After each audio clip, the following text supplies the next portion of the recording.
Okay, good morning everybody, and welcome to day 2 of the Bragg Exchange. It's the first time I've ever said that, since it's the first time we've spread it across 2 days.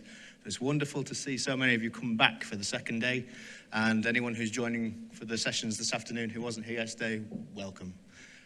I'm only going to make one small announcement before we carry on, and I hand over to Chris, who's going to chair the first session.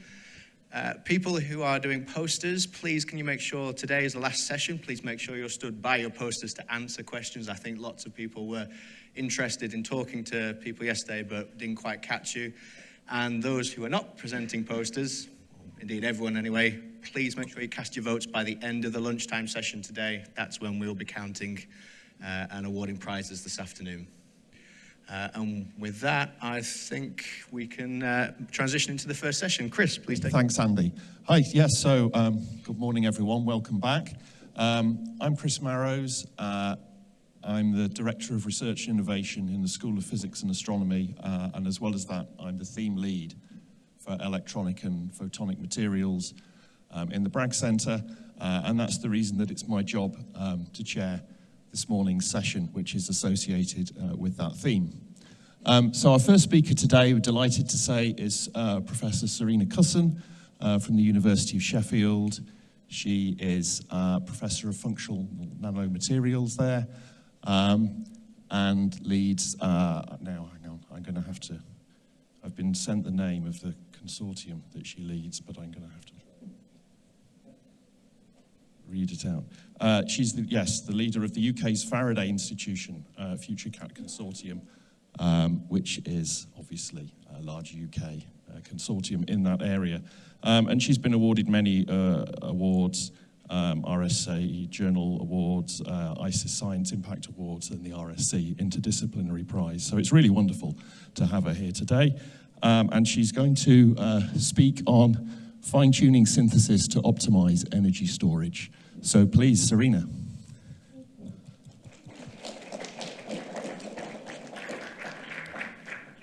Thank you so much, and a special thanks to Andy, who must be one of the most patient organisers in the world. I'm terribly sorry that there wasn't an abstract for me in the booklet. My mum was very sick last week, so I flew back to Ireland to look after her, and Andy was really, really good to accommodate that. So thank you very much, Andy.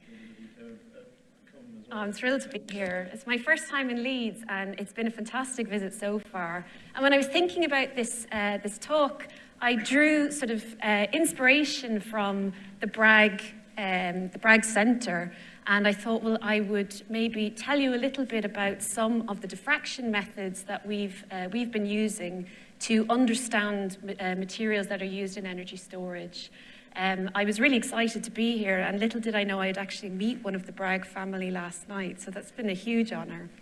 And then the second thing I drew some inspiration from is your fantastic Royce facilities here, and I thought maybe I'd share some of our recent work on the sorts of cells that we're developing to be able to do operando investigations on battery materials. And these are techniques that are available to anybody in the community. So if there's anything I show today that you have an interest in, or you think it might be useful for your research, please just get in touch. I'd be happy to share any of those with you. So I thought I might motivate, why am I talking to you about batteries? Well, if you have a look at this graph, it's telling you a bit about the average carbon dioxide emissions for passenger cars in the EU. And the blue line is telling you about the actual data, and the red line is where we're supposed to be. It's a little bit out of date here, but this blue line is not following the red one. What that's telling us is we're not actually meeting our CO2 emission targets for passenger vehicles. And this is hugely important because by 2030, there is an agreement to get to 67 grams per kilometre. And for that to happen, we have to look at new ways of clean transport. And electric vehicles powered by batteries are just one piece of that sort of puzzle, I suppose, that will answer that question about reducing CO2 emissions in transport. But for any PhD students who are sitting in the audience, anything that we'll put into cars by 2030 that sort of bring us towards 2050 targets of net zero, all of the research that will actually answer those big questions is being done today. because it takes about 30 years for research to get from the bench out into the wider world. So the research that you are doing today could be the answer to big questions that we're facing tomorrow. So it's imperative, I say this a lot in front of government and funders, it's imperative to fund fundamental research. And I suppose the Bragg Centre is at the epicenter of all of that, isn't it? So for batteries in the UK then, if we're going to meet these targets, we need to develop a UK battery infrastructure. And if you look at electric vehicles that will be produced in the UK out by 2040, we're looking at capturing between 1.1 and 2 million electric vehicles per year by that time.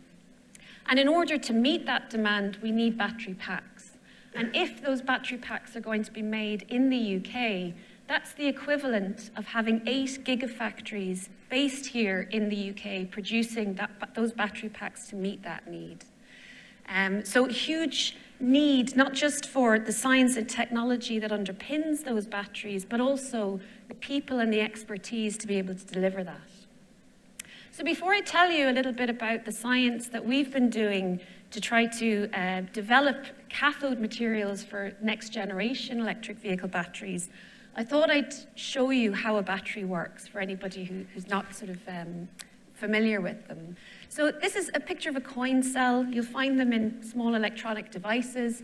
And if we imagine what the inside of this looks like, it's made up of a positive side called the cathode, a negative side called the anode, and between those two then there is a separator keeping them apart, soaked with a liquid electrolyte.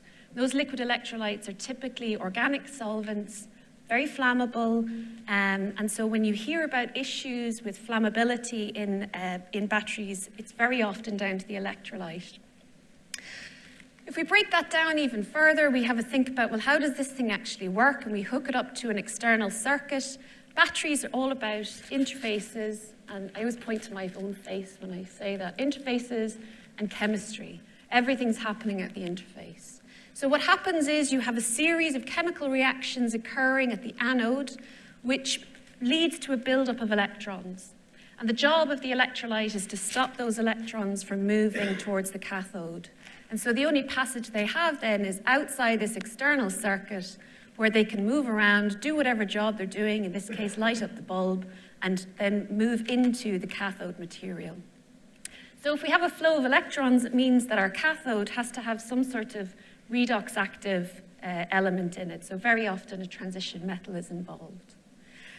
What about ions? Well, let's have a look at a typical cathode material, and this is a layered cathode material called lithium nickel manganese cobalt oxide, which is a bit of a mouthful.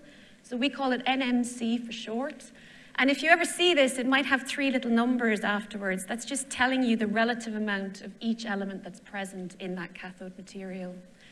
And this is sort of characterized by these beautiful transition metal oxygen layers. And in between those layers, as if like they're sheets of paper, you've got your lithium ions that reside. And what happens during charge is those lithium ions move from that cathode across your electrolyte and into your anode. And the anode, typically in commercial batteries, is made up of these beautiful layers of graphite. And then during discharge, those lithium ions then move back from the anode through the electrolyte and back into your cathode material. And this is a reversible reaction, so we call this a rechargeable battery. Now, what I'm showing you here is the ideal case, and what diffraction tells us is we don't always have the ideal. So I'm going to show you some real-world examples. So just before I do, this NMC material is a very popular candidate for current electric vehicles. So companies like Tesla, for example, are looking at these very nickel-rich type cathodes because they offer high energy density. That means, if you think about it from a consumer point of view, the distance by which you can travel, the amount of energy that that battery can store per unit weight or per unit volume. Is it as simple as just, well, pack it full of cobalt, pack it full of nickel and happy days? Well, no, because it costs a lot to do that. If you look at the breakdown cost of a battery, the largest amount of money that's spent is on the cathode component, and that's because those elements are very, very expensive, and processing them is quite expensive as well. The other thing we have to ask ourselves as chemists and material scientists and physicists is, we have the ability through our training to think about the properties of materials and what materials can offer, so that we might be able to replace elements that are scarce or that have big ethical concerns around them, for example, cobalt. And so this was a periodic table that came out a couple of years ago for the Year of Sustainability. And what it tells you is the sorts of elements that are coming under rising threat from either overuse or just scarcity. And if you find cobalt here in the first row, the transition metals, it's a rising threat from increased use, mainly because they're being used in batteries. So because we know a lot about the chemistry of the elements as chemists and material scientists, we can start to think about alternatives. So I'll show you a few alternatives during this talk today. So I have the great pleasure of leading the UK's Faraday Institution project, FutureCat, which is looking at next generation cathodes for lithium-ion batteries. And we're a consortium of about 60 researchers across the UK working on various aspects of cathode development. And what this graph here is showing you is just some of the chemistries that we've been interested in over the course of the last 4 years that the project has been up and running. This is showing you the NMC type cathode, and what this graph is telling you is the average voltage and what's called the discharge capacity, the amount of charge that material can store. And the energy density is a product of these two numbers. And so the further out to this corner you are, the happier your car manufacturer will be, because your car can drive a lot further. So we've been doing a lot of work on these layered NMC type cathodes, disordered materials, as well as some more sustainable materials like lithium iron phosphate. And that'll be the first example I give you today. If you're interested in the work that our consortium is doing, there's a lovely, I'm biased, right? I think this is lovely, perspective here on next generation cathode materials. And that's an open access paper if you want to take a look at that. So lithium iron phosphate, one of these more sustainable materials for lithium-ion batteries, is made up of these transition metal oxygen octahedra. They're sort of pinned in place by these phosphate groups, so that gives it great stability. And then in these channels reside your lithium ions, and it all looks very beautiful. But the challenge here is that those channels, when lithium ions, if they get blocked, the lithium ions can't move through those anymore, and that limits that capacity that's really important for energy density. The other thing is that the electronic properties of this are not great either, so you very often have to mix it with carbon to promote electronic conductivity. Those channels can become blocked because sometimes these are a little bit naughty, and the iron might sit in a lithium site. And when that happens, we have what's called an anti-site defect, and that channel then becomes blocked. And you start to see over time that your battery capacity or battery performance fades. And what we've been doing in my group is looking at microwave synthesis methods where we can not just reduce the time and the temperature of reactions and thereby come up with a more sustainable route to materials production, but because these reactions are very fast, you get less opportunities for side reactions to occur. And what we wanted to do was try to limit the number of defects which might occur in these materials.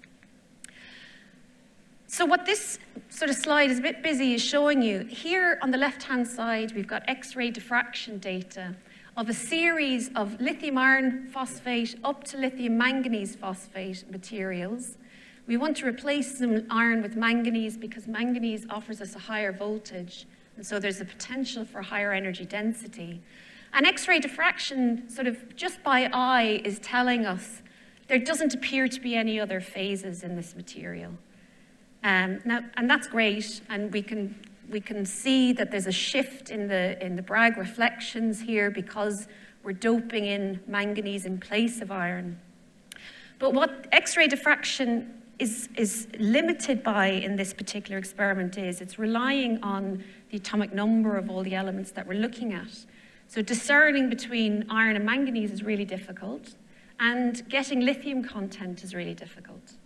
And so for that, we look at powder neutron diffraction, and what that affords us now is an opportunity to look at lithium content as well as iron and manganese content. And that's what these 3 graphs are showing. These are Rietveld refinements, so taking sort of an ideal model and fitting it to the experimental data that we have, and we're able to obtain information about specific elemental distribution. The other experiment that we can do using diffraction methods is called a total scattering experiment. And that's where we not just collect all those beautiful Bragg reflections, we can also collect the diffuse scattering that sometimes comes when we're looking at nano-sized materials. They won't diffract our X-rays quite as well as bulk materials because they're very, very small. And so what total scattering gives us is essentially a weighted histogram of all the atom-atom distances present in our material.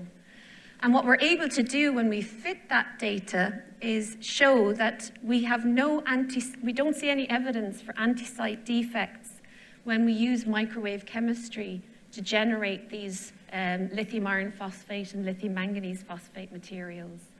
And that's borne out in the electrochemistry. That's what this graph is showing you. These little C numbers are just telling you that we're cycling batteries faster and faster, putting them under a lot more pressure and measuring the discharge capacity. And the theoretical capacity for lithium iron phosphate is about 170 milliamp hours per gram. And what you can see from our microwave synthesis is we're achieving near that theoretical capacity for lithium iron phosphate because we don't have those defects anymore. And it was diffraction that was able to tell us why that was. And so by learning more about how synthesis impacts on performance, we're now looking at how we scale that up. In our lab, we were making maybe 0.4 of a gram of this material to start with. And now through EPSRC, we have a grant to look at sustainable microwave processing, working with friends in Nottingham and Cardiff. The other cathode I wanted to talk to you today about was this NMC type cathode, where we have this beautiful layered structure. And very often you'll see that these are arranged as these sorts of meatball type arrangements, where you have these secondary assemblies that are made up of this tight packing of all these primary particles. Or you can make them a single crystal. Now, inorganic chemists might have to forgive me here. The battery community call these single crystals. They're not single crystals, right? They're individual particles, okay? But the reason that people are looking increasingly at single crystal cathodes is when you look at these sort of meatball type structures, you could imagine that over many, many cycles, there's gaps between these particles or voids which could start to open up. Every time you're shifting lithium in and out of something, you're going to get a volume change, yeah? And so if you do that many, many hundreds of times, you could start to get cracks in those particles, which could lead to their breakdown and then bye-bye battery. If you work with individual particles, though, you're not going to get those sorts of fractures between particles. And so there was a lot of, I suppose, news about this a couple of years ago about the million-mile battery, and that was based on these sorts of single crystal type particles. However, controlling the synthesis of these is really tricky. When you look at the capacity of these materials, if you increase the nickel content, you can increase the capacity. But making very nickel-rich cathodes is very, very challenging because it's difficult to control the oxidation state of nickel in these materials. So we've been doing quite a bit of work on this, on the synthesis of these materials. And part of the reason that we're quite interested in them is, I mean, for anybody, I suppose, if there's lots of challenges, I present those as opportunities to PhD students. This could be a lot of fun. So in this particular cathode, what you'd like to be able to do is move to the highest voltages. That's where you're extracting the most lithium, and so you're getting the best bang for your buck with your cathode. But above voltages of about 4.2 volts, you actually get this structural transition. And you can see it using operando diffraction methods, where you get this sort of C-lattice contraction. And over time, again, because you've got this volume change, that can lead to degradation of your material. And as well as that, you have sort of surface reconstructions where reactions with surrounding electrolyte can cause the surface of that beautiful layered material to convert into rock salt structures or spinel type structures, and that also limits the capacity that you can obtain. So we first of all started looking at the synthesis methods of these materials, and we make them using a co-precipitation method where you take all of your metal salts, you precipitate out this layered NMC cathode, and we apply ammonia, sort of like a chelating agent. And we found that depending on the ammonia concentration, you can have a major impact on the alignment of primary particles within these secondary assemblies. So here I'm showing that at higher ammonia concentrations, we sort of get this radial alignment of particles. They sort of stack together, if you imagine books just stacking together in a sphere. And if we've lower ammonia content, we get a more random distribution of particles. What does that mean for cycling? Well, if you look at the cycling data, this is a typical cycling profile for this NMC type cathode, and it doesn't look like either one of them is very different from the other. But if we look at the rate performance, so cycling faster and faster and faster, we find that at the fastest cycling rates, those radial distributions give much better performance. And that's because you've actually got an easier passageway for lithium ions to move during charge and discharge. So you're sort of dialing in performance from synthesis. We also find that when we have those radially aligned particles, after about 500 cycles, they sort of collapse. And that's because, well, I'll show you why that is in a moment. Whereas the random particles do not tend to fracture or collapse as much after 500 cycles. So to understand that, we went to our friends, mechanical strength testing first.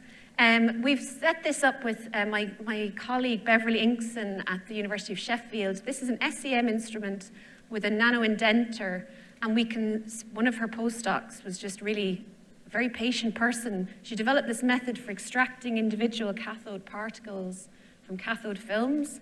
And what we can do is measure the mechanical strength properties of individual particles.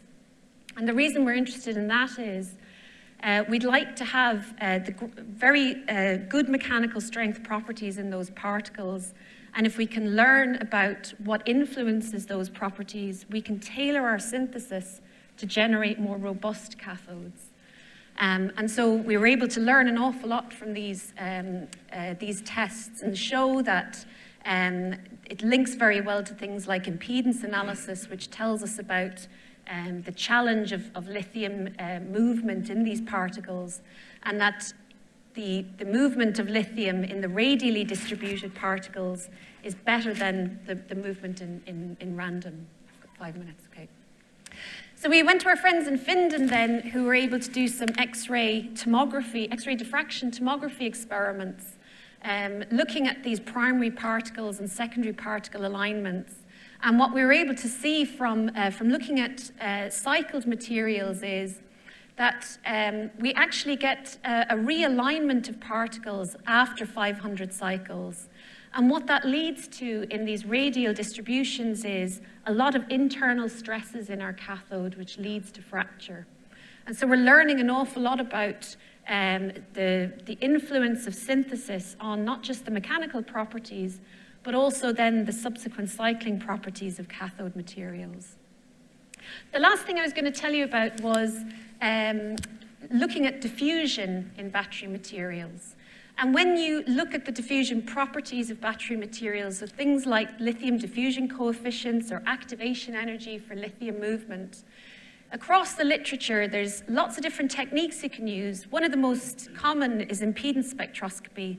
But if you look at the range of values that are reported, even for the same material, it spans orders of magnitude. But that's because when we do an impedance spectroscopy measurement, we are pressing a pellet of our material, and I suppose depending on how tired you are or how much moisture there is in the air, you might not press the pellet the same way every single time. And so you can end up with quite a range of values reported in the literature.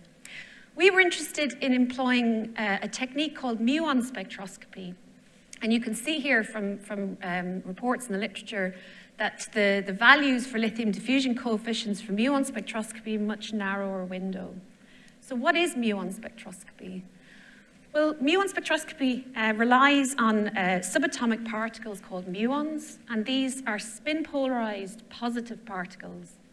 And we get them at the ISIS neutron and muon facility down near Oxford. And this is the instrument scientist, Peter Baker, and lots of detectors here allow us to do this experiment. So what's happening is our spin-positive muon, which has a spin associated with it, enters our material, and it remains there for about 2.2 microseconds.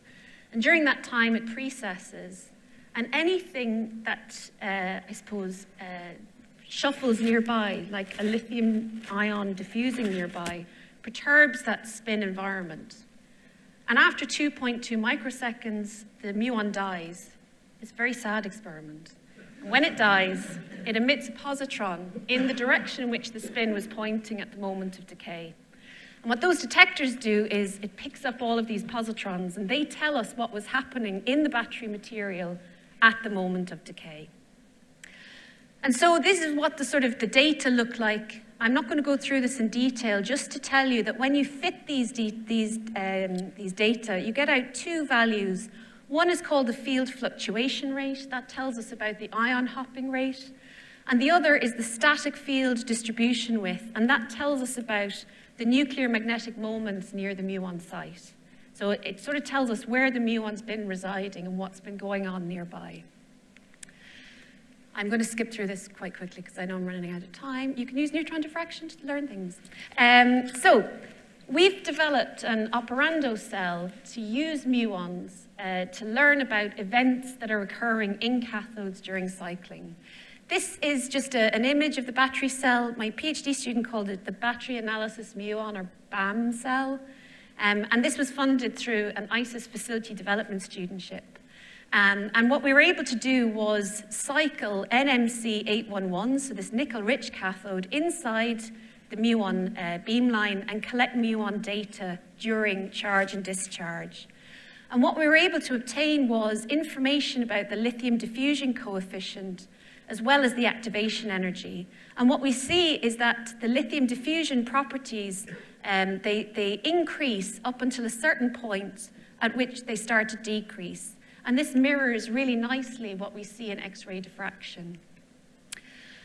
I'm going to skip to this now and show you that the muon field distribution width, which sort of gives us a sense of the local environment of the muon, we're able to obtain that parameter as a function of lithium content. And interestingly, what we see is that it sort of mirrors what's happening in the electrochemistry. And what we've been able to find out through dipolar calculations is that the muon prefers to be in the transition metal oxygen layer. And what that's telling us, or what it could potentially tell us, is that that particular parameter is very sensitive to the transition metal redox properties. And this was sort of the first observation of this.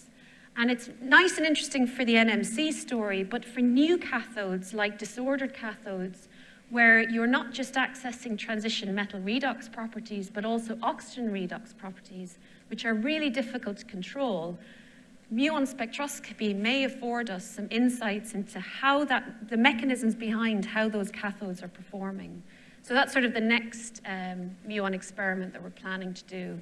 And this just gives you a table of all the sort of nuclei that you could potentially use muons to examine. So if you're looking at things like aluminium, for example, or sodium, you can use this technique to probe your diffusion properties within those materials. We do have lots of other applications of muon spectroscopy. We've done sodium ion diffusion measurements. We've also looked at interfaces where we're able to embed the muons within interfaces and learn what's happening at the interface of solid-state batteries. And our plan in the next couple of years is to extend this operando capability to other chemistries. So if you have any interest at all in this, please let us know. Or if you have any good candidates for PhD, let us know. With that, I just wanted to thank my research group. I'm very lucky to get to work with some fantastic people, in particular Innes McClelland, who did all of the muon work. My favorite collaborator, my husband Eddie, and all of the funders and the people I get to work with in the Faraday. And thank you very much for the opportunity to be here today. I've really had a great time so far, and I'll answer any questions if I can.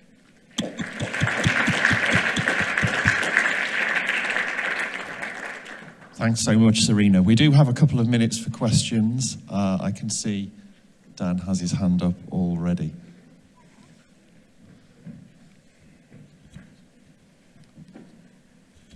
So, naive question from somebody who doesn't know about these things, but when you talk about diffusion constants for lithium ions or sodium ions or whatever, are the ions moving independently, or are they in fact correlated in their motion? And is it more like a collective diffusion constant that matters? You know, if one lithium ion moves, doesn't another one move? Because they're in these channels, right? They so they must be correlated. Yeah, they are correlated, yeah. That's a great question.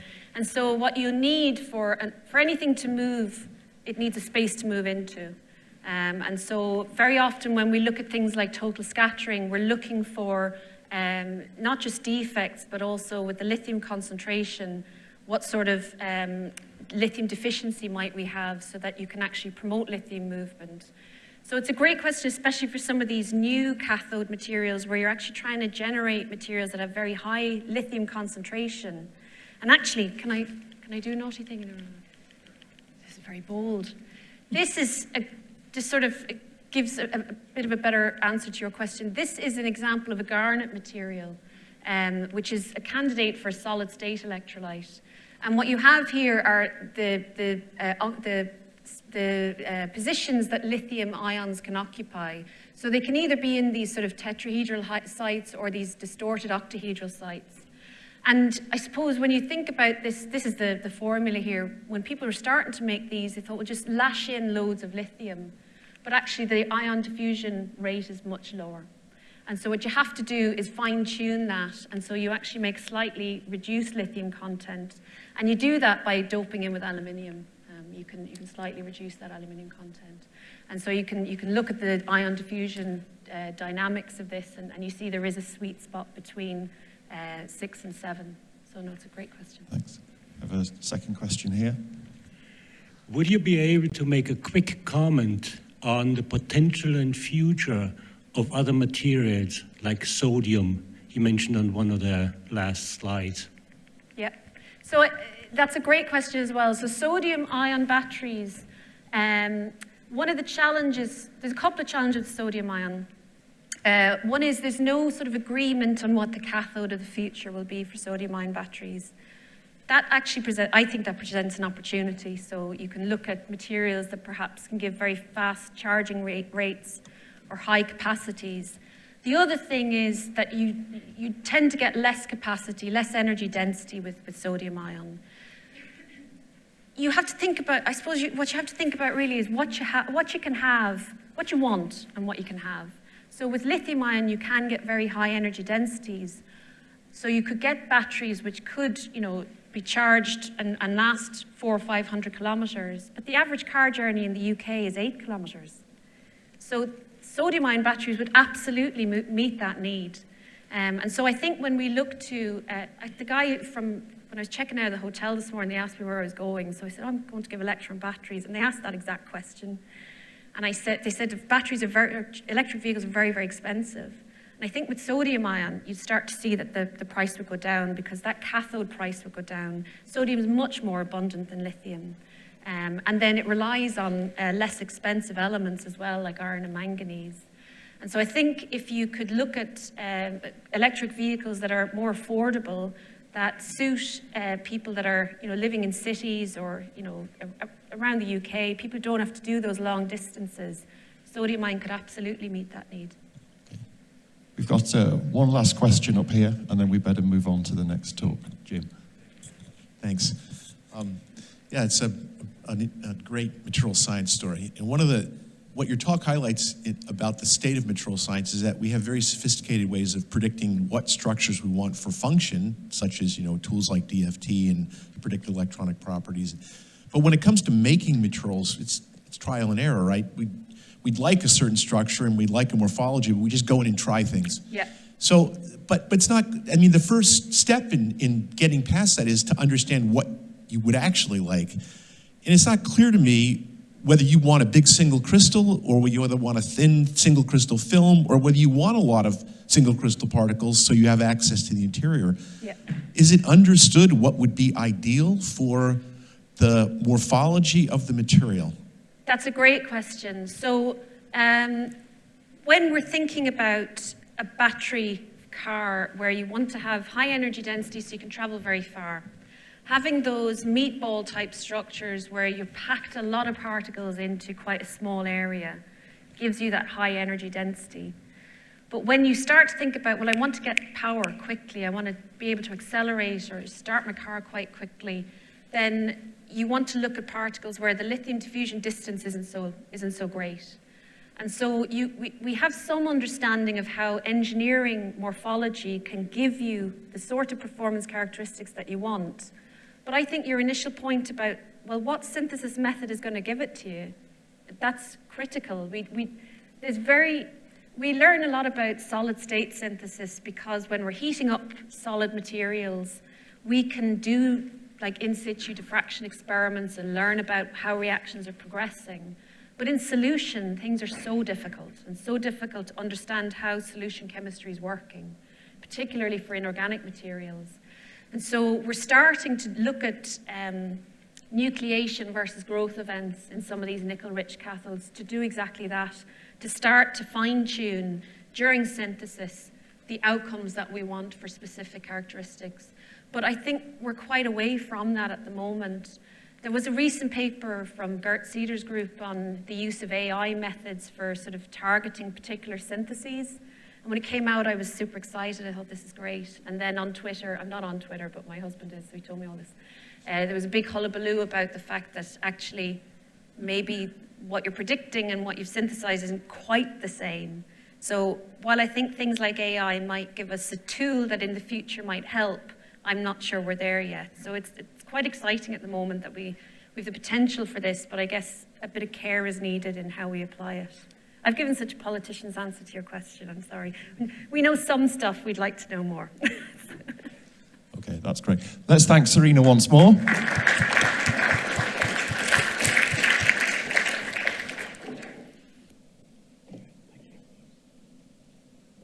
And so our second speaker in the session is Professor Gordon Love. He's head of the School of Computing, so we work in the same building.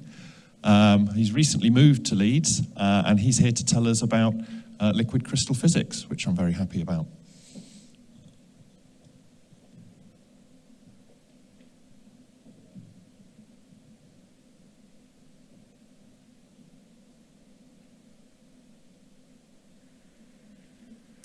So, thank you very much. Can you all hear me? Is it working? Great. So, thanks very much for the invite. Great to be here. As has been said, I've only been in Leeds for, well, it's 7 months now, but I still feel I'm finding my way around the place. I am indeed the head of the School of Computing. So my day-to-day research is HR and spreadsheets and email, but fantastic to actually have a little bit of time to talk about research today. Computer science, interestingly, is a really broad church, I mean, all subjects are broad churches, but, I really enjoy being in computer science at the moment. I mean, at one extreme, colleagues work on what, from the perspective of most of us, would be essentially pure maths. To the other end of the spectrum, where there are people like me who are kind of much more involved in sort of image processing, how the eye sees things, and that clearly is an area which massively overlaps into physics and engineering. I am a physicist by training. I've worked in schools of engineering. I'm now in computer science. So I'm a bit of a jack of all trades. I kind of forget what I am. When I came to Leeds, I'll tell you a good news story. You've probably all got many scars on your back through rejected grant applications throughout your career. And if you haven't had them yet, if you're a younger member of staff, this is one of the things you kind of have to learn in academia to deal with that rejection. Well, sometimes things work in the opposite direction, and I came to Leeds, and one of the reasons I wanted to come to Leeds was because Helen Gleeson and her group, she's also shining light in liquid crystals, where I've done a lot of work. And she and her team, the PIs here, Mamatha, had just obtained a very significant grant to work with Merck on applications of liquid crystals and optics, basically in VR. And it was almost like someone had made this grant tailor-made, and I came to Leeds and just slotted into this fantastic project, and I put precisely 0 effort into getting this money. So sometimes when you have those scars on your back through rejected grant applications, bear in mind that sometimes the stars line up in the other way, and luck works in your favor. So really great to be here in Leeds.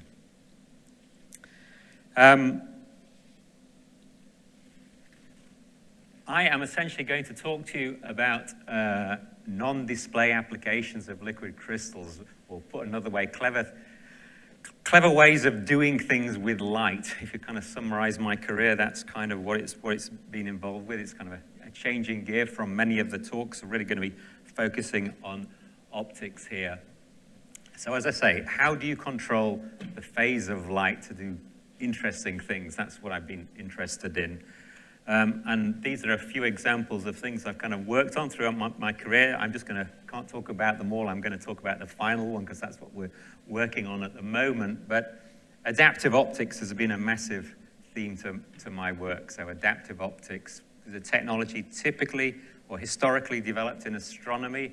How do you make a telescope look up to things in the sky and get rid of the distorting effects of the Earth's atmosphere? How do you effectively build a Hubble Space Telescope without spending $1 gazillion putting it up into space?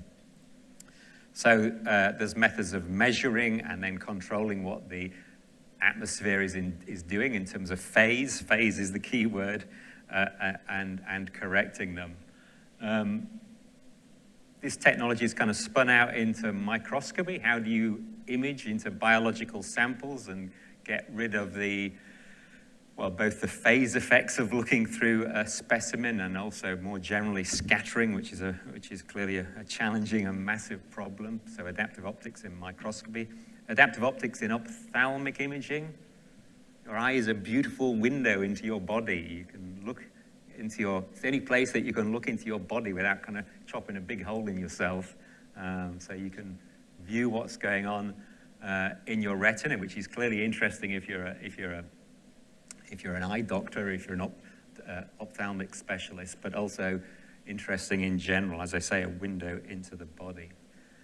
And then something that I'm kind of become, again, interested in more recently, optical communications. How do you send a very high-speed signal using optics between 2 points and then not have it corrected or corrupted, rather, by the atmosphere? There's a whole other area of optical tweezers and micromanipulation, which all involves the same kind of fundamental technology. How do you do clever things with controlling light? That's a massive area of which liquid crystals have played their part. So, as I say, I'm just going to talk about this last application here. How do we build a VR, an AR, or XR display? I'm very much interested in the optics of VR and how it interacts with human vision. This is kind of an old graph or a very sort of schematic diagram of how a liquid crystal device works, but let me just go through it to remind you if you don't already know. So the scale in the X direction is like a centimeter or so. It's like relatively macroscopic. And then the scale in this direction, the Z direction, I mean, you've got glass plates, which are around about millimeters in thickness. And then this layer in the middle of where we will put a liquid crystal is like, I don't know, 10 microns or so in thickness. And the key point is we have molecules, my highly schematic oblongs, long elongated molecules which fundamentally are birefringent. So when we send light down through a device, get the pointer working, there are two refractive indices, Ne and N0. And then we critically, in many different methods, can control the orientation of the molecules, which we can then use to change the phase of light. Probably many of you have seen a typical diagram of a liquid crystal display, and the most common format is called a liquid twisted nematic, and there'll be a twist in these molecules as you go through. That's typically how a display works. So I'm not interested in that. I'm just interested in controlling phase, so you have them aligned in the same direction as you can see here. Okay, so with most types of LC that we use to control light, if we apply an electric field by those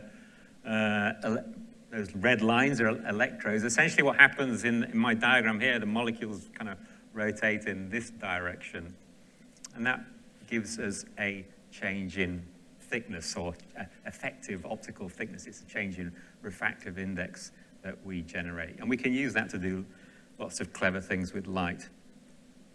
There's a different type of LC, liquid crystal, ferroelectric liquid crystals, and what's really interesting about those, I think, is essentially when I apply the electric field, the molecules now rotate in this direction, in the plane of the, sometimes they can kind of go on a loop like that, but effectively they go in this plane here. And that's really interesting if you're trying to think, well, how do I convert that into a phase? There's a whole other lecture on that. But what we do is essentially use the device to send light on a path of polarization states. And you're probably wondering, I've had to go to various university meetings today, and honestly, I've had £1 for every time someone asks me what this is. This is not a football, this is a Poincaré sphere, and it may look like a football. So it's a sphere of states. We basically plot every possible 100% polarization state on a sphere, and you can do interesting things like calculate what happens when light goes through a wave plate. So if you want to phase modulate light with the type of LC where rather awkwardly the molecules are switching in this plane, you basically send a beam of light on a path of polarization states around the Poincaré sphere. And that's called a geometrical phase, which is a really interesting, I guess, more theoretical area of physics. But a lot of interesting work there, I thought. And what's fascinating is that the effects of the phase changes you can get are kind of different to most phase changes are to do with light propagating. It's just like as it propagates it, you've got to kind of go through a 2-pi cycle. With a geometrical phase, you get different effects. And so, for example, you can produce devices which are achromatic. Anyway, I flagged that as an interesting area. I can give a whole separate lecture on that. Back to the chase. Here's an example of a lens, rather old figure, but quite a nice one nevertheless. So this is, we've managed to distribute an electric field across a liquid crystal cell. We're turning it on and off, and you can see on the right an interferogram showing a kind of lens-like interference structure, and here we are physically bringing a lens in and out of focus. So massive area. How do we build switchable lenses? You know, even things like specs. Chris, I noticed when you introduced Serena there, you desperately needed switchable lenses. You had struggling to read your mobile phone and was doing this. So there's a great need that we saw. Thanks for doing that in advance.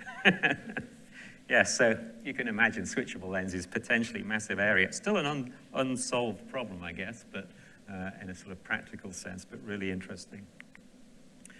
Here's another way of building a lens. You use a liquid crystal as a polarization switch, so you're just flipping the polarization of light, and then maybe you build a macroscopic lens, and this is what I'm going to show in my next application. So this is a real lens, and it's made out of calcite. Calcite is birefringent, so it's like a lens that has a different refractive index, a different focal length depending on the polarization state of light. And we can just sort of select different focal lengths in this device by switching light with the liquid crystal device. So that's what I'm going to show next. So this is, there we go, 2 different focal lengths. Okay, so let me move on now to my main application now. How do we build a better VR display? And I'm going to introduce this by asking this, what I think is very simple but quite complicated question, if you think about it. When we look at a display, how do we know that it's not the real world? You've all seen lots of displays in your life. You've probably also seen VR displays. You've seen big screen TVs. You've seen your phone. Never once did you confuse that with real life, I bet. And so it's a kind of good question. What does a perfect display have to do? If we were to build a display that you were unable to distinguish from real life, what would it look like? I'm not sure we actually know the answer to that question in its full detail, but of course we know many parameters that are going to feed into it. Thanks. So there's obvious things like kind of resolution. I mean, we're kind of up there with resolution. Modern displays are not far off, diffraction limits. Color certainly could do to improve, but it's not bad. Dynamic range is a massive one. I mean, the real world has a humongous dynamic range, and displays really struggle on that sense. Field of view, that's virtual reality. Binocular, things like Vergence, making a VR display 3D, that's a big thing. I'm going to talk about something you've probably not thought about, focus cues. When you're out in the real world, you have to focus on different things. I'm looking at you, and, well, I'm over 45 years old, which means I have zero ability to focus in my eyes, as neither does Chris. This applies to everyone. Okay, but for you younger people in the room, if you were me, I'd be looking at my notes here. Is one focal length, my eyes would adjust to one focal distance, and looking at you people at the back would, my eyes would just focus in a different way. And the point being is that just about any display that you see out in the world are always at a fixed distance away from you. So there's a mismatch there between display technology and the real world. And so movie makers do this in like a really famous movie, obviously, do things like they render things and they make the background out of blurry and the thing that you're looking at sharp. But then, of course, it's really frustrating because when you work in this area, you say, okay, I want to tune my eyes and bring the background into focus. Of course, you can't do that because it's rendered, it's not optics. So let's think about what happens. When I focus on different objects, my eyes have to do different things. First of all, they need to verge, they need to point, and that's what a 3D display fools our eyes to do, okay? It presents different images to our eyes to make them verge, okay? Then it needs to focus, and actually, interestingly, although somewhat irrelevantly, as you look to things closely, your eyes tend to stop down. So this is described in this figure. In the real world, if you want to look at these characters, there's another good test of age. If you're older than a certain number, you'll know who these people are, former presidents of the USSR. So in the real world, we force people to kind of look at the objects, and we force them to verge or point and focus at the same time, or same place.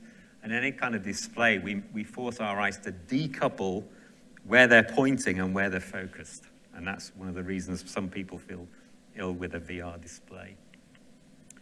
So here's some work we did. It's actually quite some time ago now, but it's a nice example, and we're still working on this because there are many, many problems associated with it. But we essentially built a display that had a very fast lens in. We displayed different parts of the display at different times.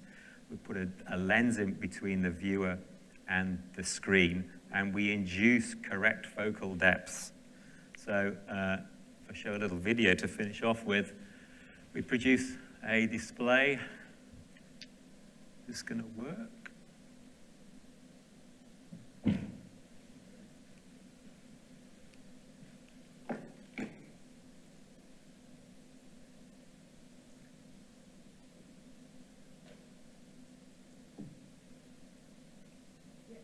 Great. Okay, so here's in reality this is 3D, you're seeing it in 2D. Here's an object, and we're physically filming this with a real camera, and we're bringing it in and out of focus. So this is like, that was like just bringing something in and out of focus. Here's a display that we've built with real focal cues in, and as we physically change the focus of our camera, different parts of the display come into focus, exactly like the real world works.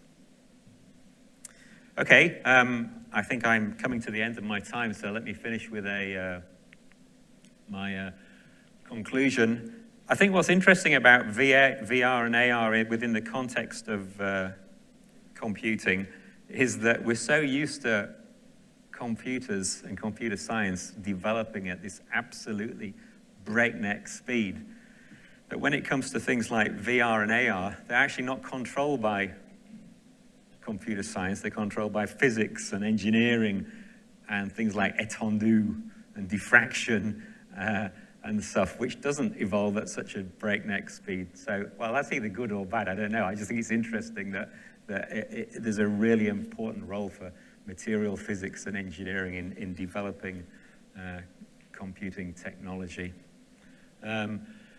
In terms of my kind of work on controlling light, I mean, you know, we want much more control over things, more phase, everything to go quicker, low voltage, no heating, all things you'll be familiar with, so we want more of all those things. But yes, thank you very much. And oh, by the way, my collaborators in this work, Marty Banks at Berkeley and Alexander Naumov at the Physical Optics Corporation. Thank you. Thank you.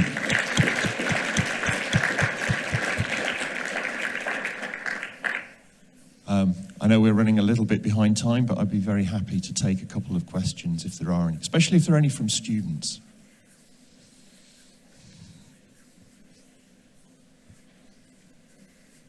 So I was wondering, in order to achieve these, or what you've achieved, does it rely on having new kinds of liquid crystal materials, or is it to do with just exploiting the ones we have in new ways?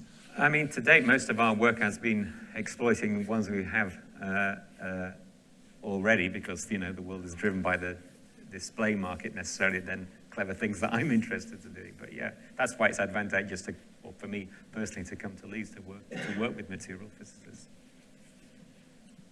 Edmund. A very related question. You've got a whole list of challenges there, or things you like better, and everything better.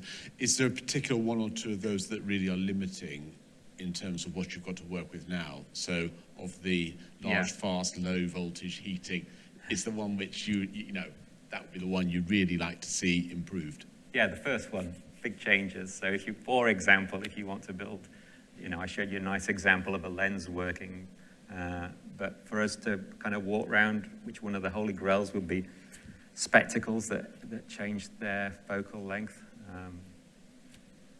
Could you give us sort of, where are we now and where do we need to go?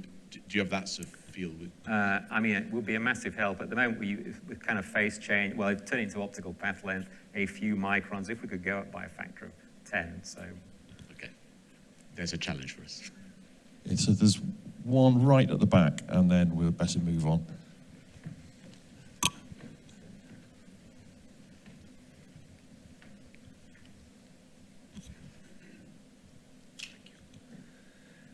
Hello, my name is Victor, and my question is about one slide in your presentation about optical tweezer and the cavity.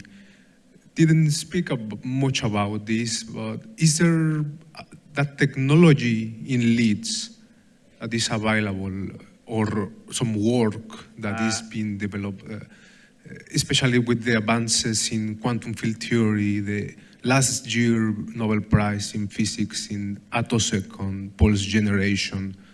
I think will be very interesting to work in this area or to have some clue. Thank you.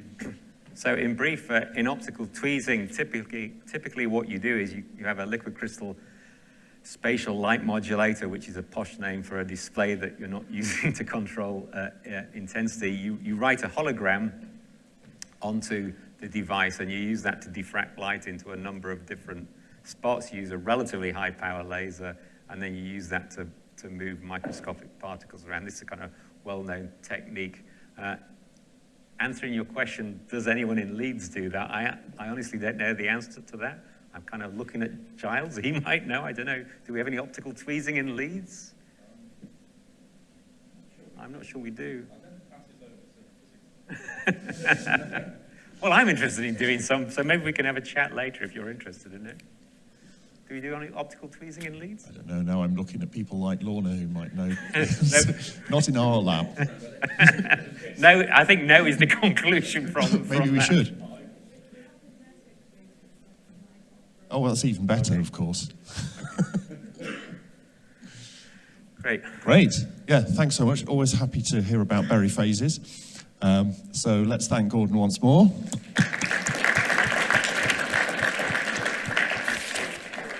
So we have one more talk, of course, before lunch. It's from Golam Hafiz, who's from my own school, and in fact is a member of the same group as me. He's just finishing, or has just finished even, his PhD with one of my colleagues. So he's here today to tell us about the effect of electric fields on structural and interfacial magnetic properties. So Golam, please. Thank you, Professor Maros, for the introduction. So I'm the PhD student at a condensed matter group, and today I will show some result and which are effect of electric field and at the structural level actually, and at the interfaces. So before that, why we are interested in this research, we are producing more and more data every day. And we need energy to maintain this. For example, reading, writing, and maintaining. So it is a Facebook data center, and it's built in a cold place to save some energy. And Skyrmion and domain wall-based memory device might be a solution for this. Why? Because we can control it with electric field and current. And there are also some properties. For example, it is projected that it's fast, compact, and it will be cheaper. And challenges, for example, pinning up Skyrmion and domain wall. So what does it mean by controlling with electric field? Simply, we control magnetic properties with electric field. For example, the right side, we can change the magnetization with only a small voltage, for example, 2 volt. And similarly, at the left side, we can change the magnetization direction from in plane to out of plane with only 2 volts. And this is a typical structure of my samples. So we used magnetic layer, cobalt boron, and it's sandwiched between heavy metals. For example, platinum and iridium. Why? Because it produces strong magnetic properties. For example, perpendicular magnetic anisotropy and also DMI. And here we used, we have 2 types of samples, iridium and copper. I didn't mention it here. And we capped with platinum. So this metallic structure is grown by magneton sputtering, and the oxide is grown by Xe2 hafnium dioxide. Sorry, atomic layer deposition. So there was around half an hour transfer time from one chamber to another chamber. And we apply ionic liquid on the top of the sample, and using top electrode, ITO glass, we apply electric field. So when we apply electric field, the ions from liquid make an electric double layer, and this distance is around 2 nanometer. So when we apply 2 volt on a 2 nanometer, it acts as a supercapacitor. So that means the effect is very high. So what does it do? We believe that it's migrate oxygen from hafnium dioxide towards the cobalt boron with negative voltage.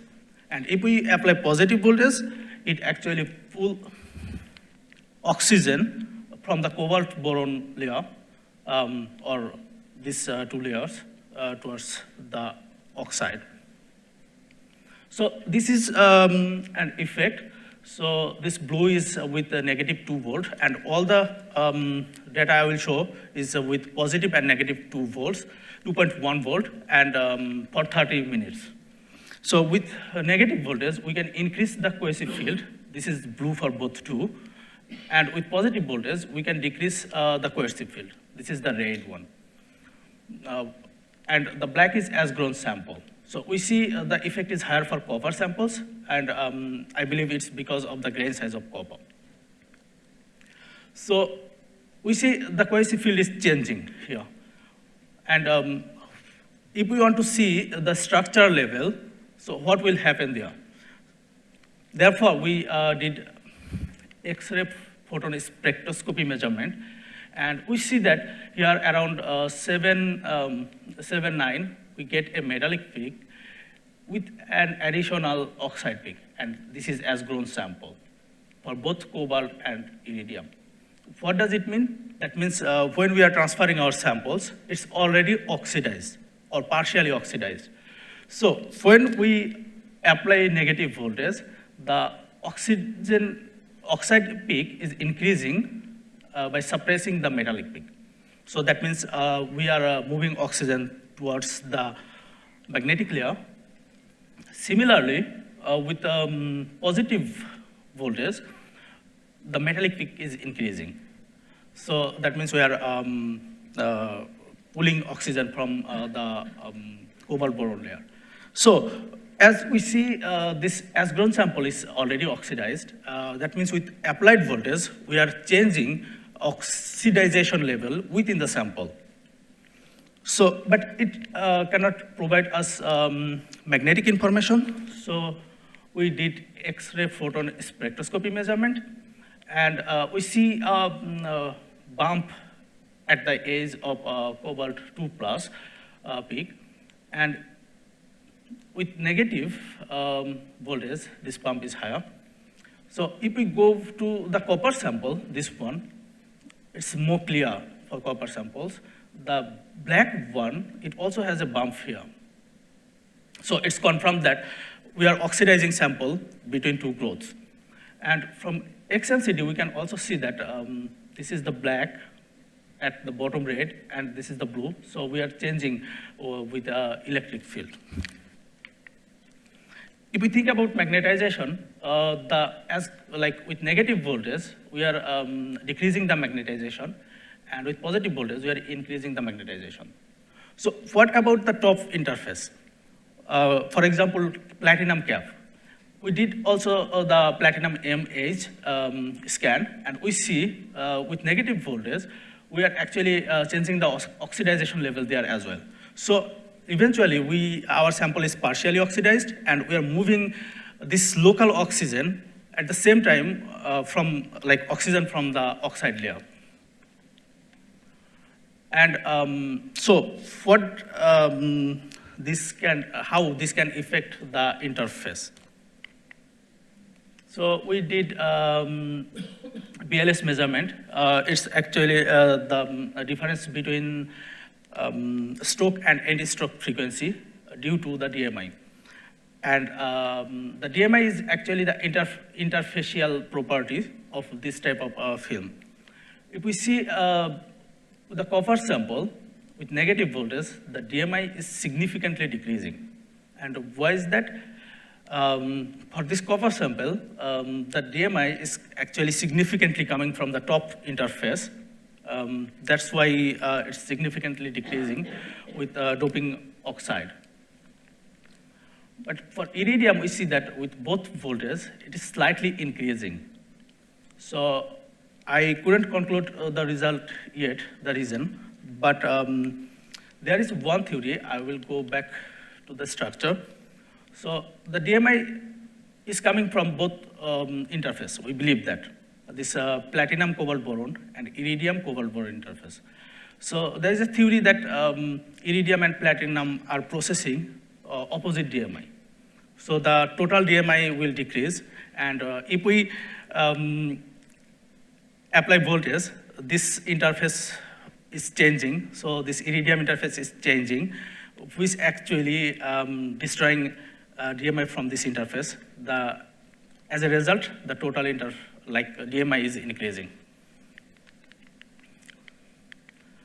So to summarize, I would like to say, with applied voltage, we can change the oxygen concentration at the interface, and we can also change DMI by changing the top interface layer. And as a future work, super STEM might be useful. We tried TEM measurement at the university, but due to partial resolution, we couldn't actually see any data. So what we are expecting, there might be 3 cases. The oxygen is sitting with cobalt boron, or it might be making cobalt oxide. So super STEM or magnetic holography might give us this answer. And thank you for listening.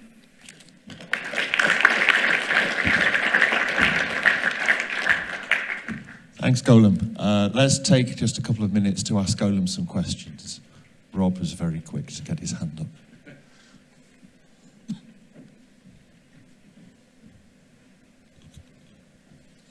Fascinating piece of work. Thank you very much.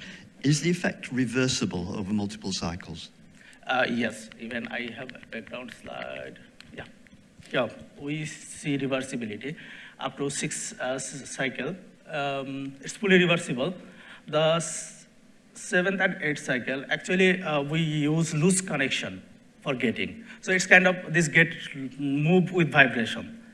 So that's why these 2 magnetic field, you see the pink color, it shows a bit higher, but I believe it's because of this movement of the gate top electrode. It's some part actually not reversible, but up to 6, 7 cycle, it's fully reversible.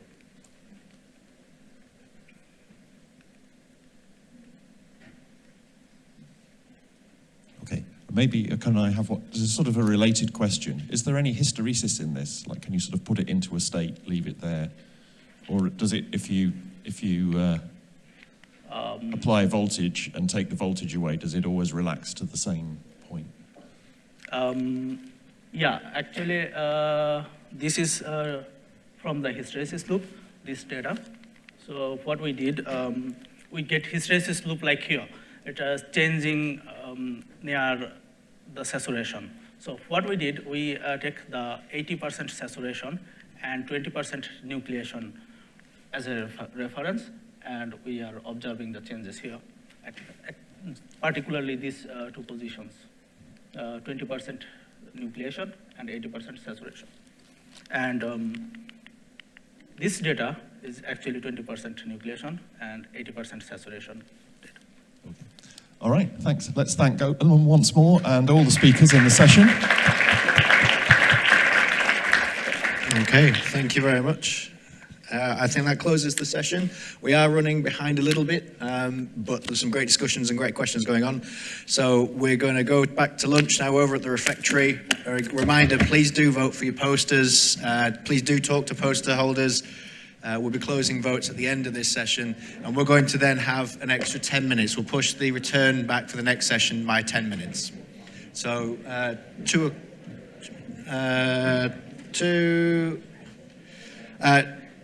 about 20 to 2, please, back here for the next session. Thank you.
Hi. So let's get started with our next session, which we're addressing multi-scale materials. So we have 3 speakers. We have Kevin Paine from the University of Bath, Boyue Chen from the School of Design, and Robert Mackay from the School of Physics and Astronomy. So to introduce our first speaker, Professor Kevin Paine, who's our invited speaker from the University of Bath.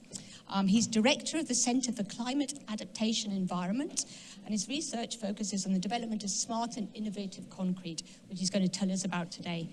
So having done his PhD at Nottingham, Kevin went to Dundee and then Bath, and he's now a fellow of the Institute of Concrete Technology, and has received many prestigious grants, including leading on EU, EPCC, BPCC, and industry. And he now focuses on self-healing and self-sensing concrete, electrically conductive concrete, and nanotechnology-enhanced concrete, all the wonders of concrete. So, Kevin, thank you. Well,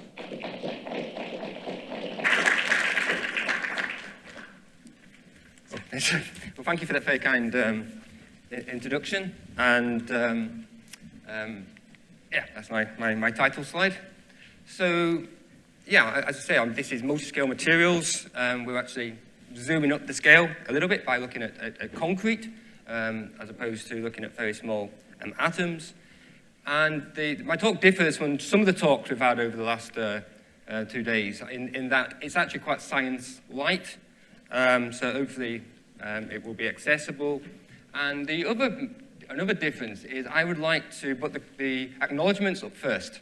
Because whilst my name is on the front page, actually all the work that we've done wouldn't be possible without this fantastic team that have been working with me over the last 10 years or so in order to develop the use of bacteria to develop self-healing concrete. I've already given away the bacteria side of things.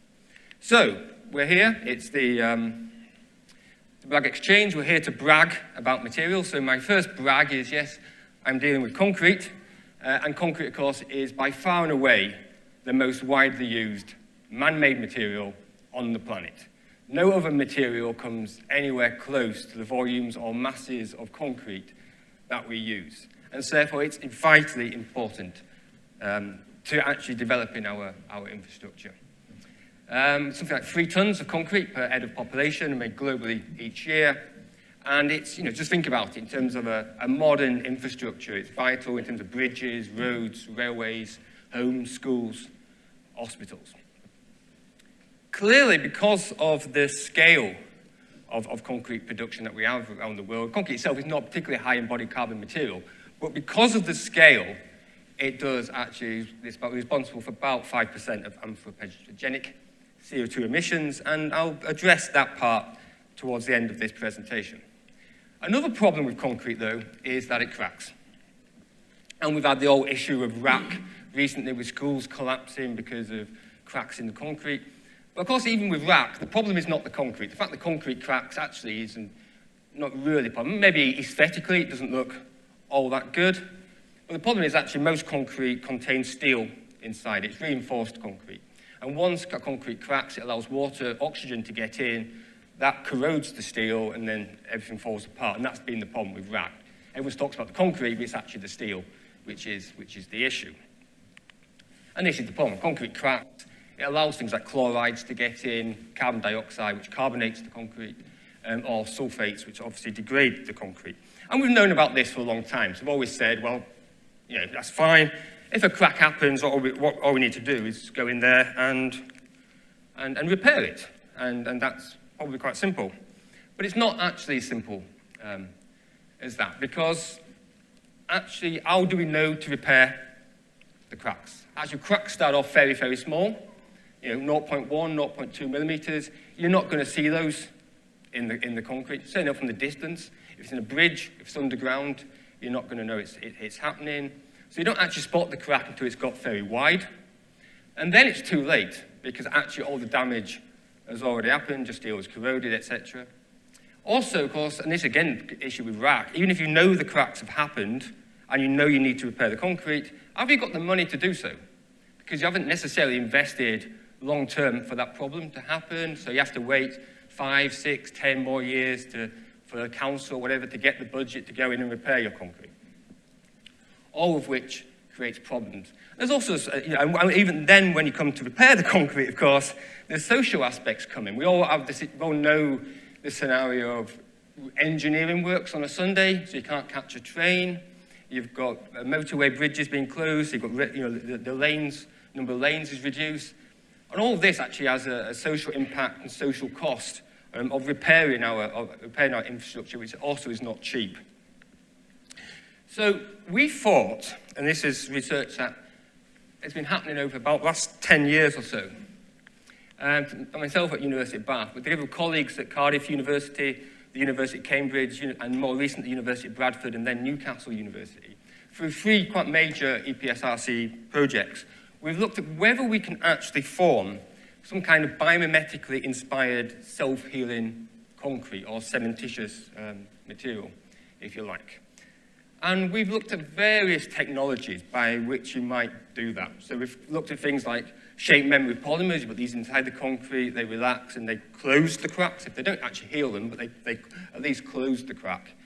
We've got mini-vascular networks, vascular flow networks, actually trying to completely mimic how the human body works, where actually the repair materials flow through the vascular system within the body to the site of a crack, clog it up, and then eventually heal it. And we do the same thing with concrete in terms of the crack happens and we have something flows through to the site of the crack.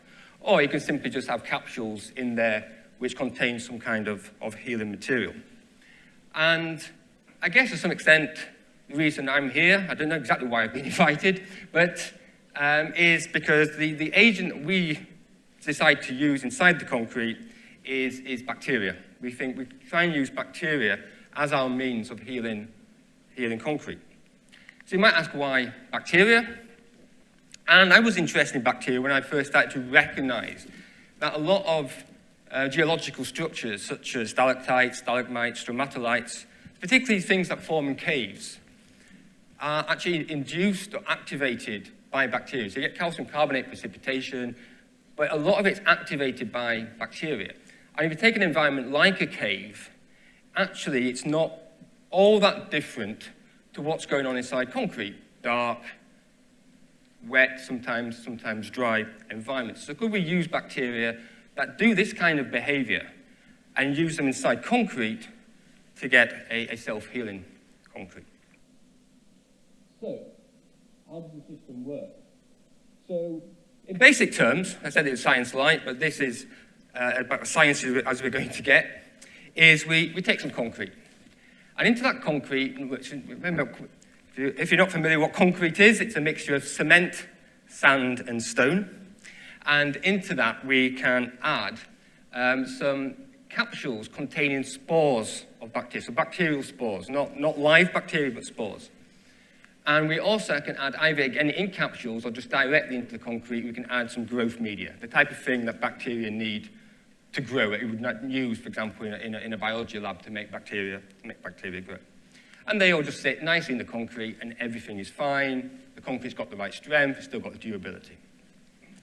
Then one day a crack happens, because inevitably, concrete weak in tension, it will crack. When the concrete cracks, obviously the capsules containing the bacteria also crack, they break, they're brittle. So that releases the bacteria. They suddenly find that there's food for them. And obviously because of the crack, oxygen and water get into the crack as well.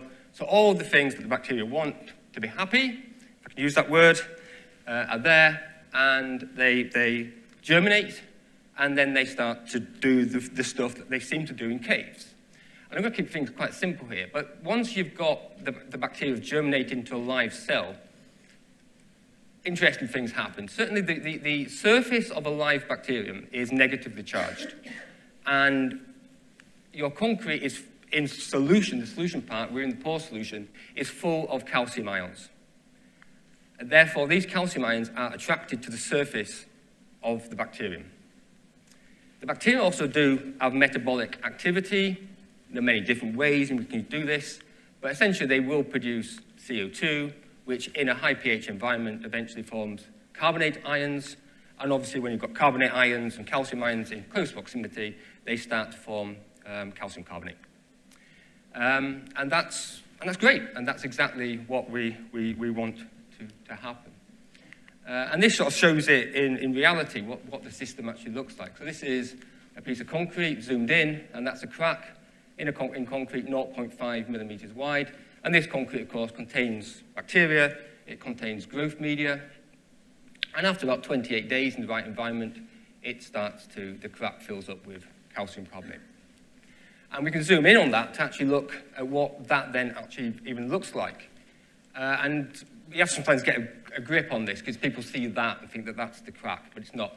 The surface of the crack, so this is the surface of the old concrete on either side. So everything between there has been precipitated after the crack has formed. And we have to zoom in a little bit on this, because I think this is an absolutely fascinating image. I could look at this image all day. I just think it's amazing to think, oh, this has been produced. And people say, well, there are natural ways in which calcium carbonate might be formed within concrete. But I look at this image, and what's fascinating to me is the fact you can see evidence left behind of decomposed bacteria. So bacteria played a clear role in the formation of that calcium carbonate. This has to say about 28 days. And the point is they work from the surface out inwards, so they start to fill the concrete up that way. And obviously at this point the photograph is taken, they've still got a little bit more sealing to do, but essentially that's a very small crack by now. That's microns wide.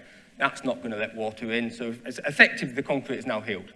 It's now impermeable to ingress of water at this point, and it would be absolutely perfect in perfect condition. And of course, these little, again, if you're not convinced, these decomposed footprints of bacteria is the kind of thing we also see in the microbiology lab. When we're forming calcium carbonate in the lab, we also get these bacterial footprints forming. So, what else have we been doing? So obviously, in order to make this work, we need bacteria specific to the type of environment in which the concrete is going to be. When we first started out on this adventure of trying to form a bacteria-based self-healing concrete, we just went to the biologist and the collections and got typical bacteria from those collections and used them. And we found they didn't work. And principally that's because most collections, or most biologists, are used to working with bacteria that are great at 37 degrees Celsius. Of course, concrete generally isn't at 37 degrees Celsius. We need concrete generally that's going to work at 5 to 10 degrees Celsius. And less is known about those bacteria. Much less is known. So we went out into the field and actually tried to find those bacteria ourselves, see which ones we could get. And so we went out into, areas rich in calcium carbonate. We wanted calcium carbonate to form. So areas where calcium carbonate isn't actually formed. So this is Cheddar Gorge, about half an hour away from my office in Bath. Beautiful walking area, but also perfect for getting bacteria. And actually our very best bacterium to date has actually come from Cheddar Gorge. And what of course we do is we go out there and we scrape the rocks and collect bits of bacteria off them into test tubes, and then take those back to the lab. This photograph is not Cheddar Gorge. This is actually the Bat Cave. The University of Bath has a Bat Cave. And so that's great. I have no idea where that is. It's a need-to-know basis, and I don't need to know. But my postdoc, Bianca, did know, and so she also collected some bacteria from there, and some of those were also very good. So obviously we scrape off the bacteria, and then we go back to biology labs, and we try and work out what we've got, and start trying to isolate certain bacteria. Now, one thing I didn't mention, or perhaps I should have mentioned, again, a little bit of science, is one way of getting bacteria to form CO2 is to actually use a urealytic bacteria.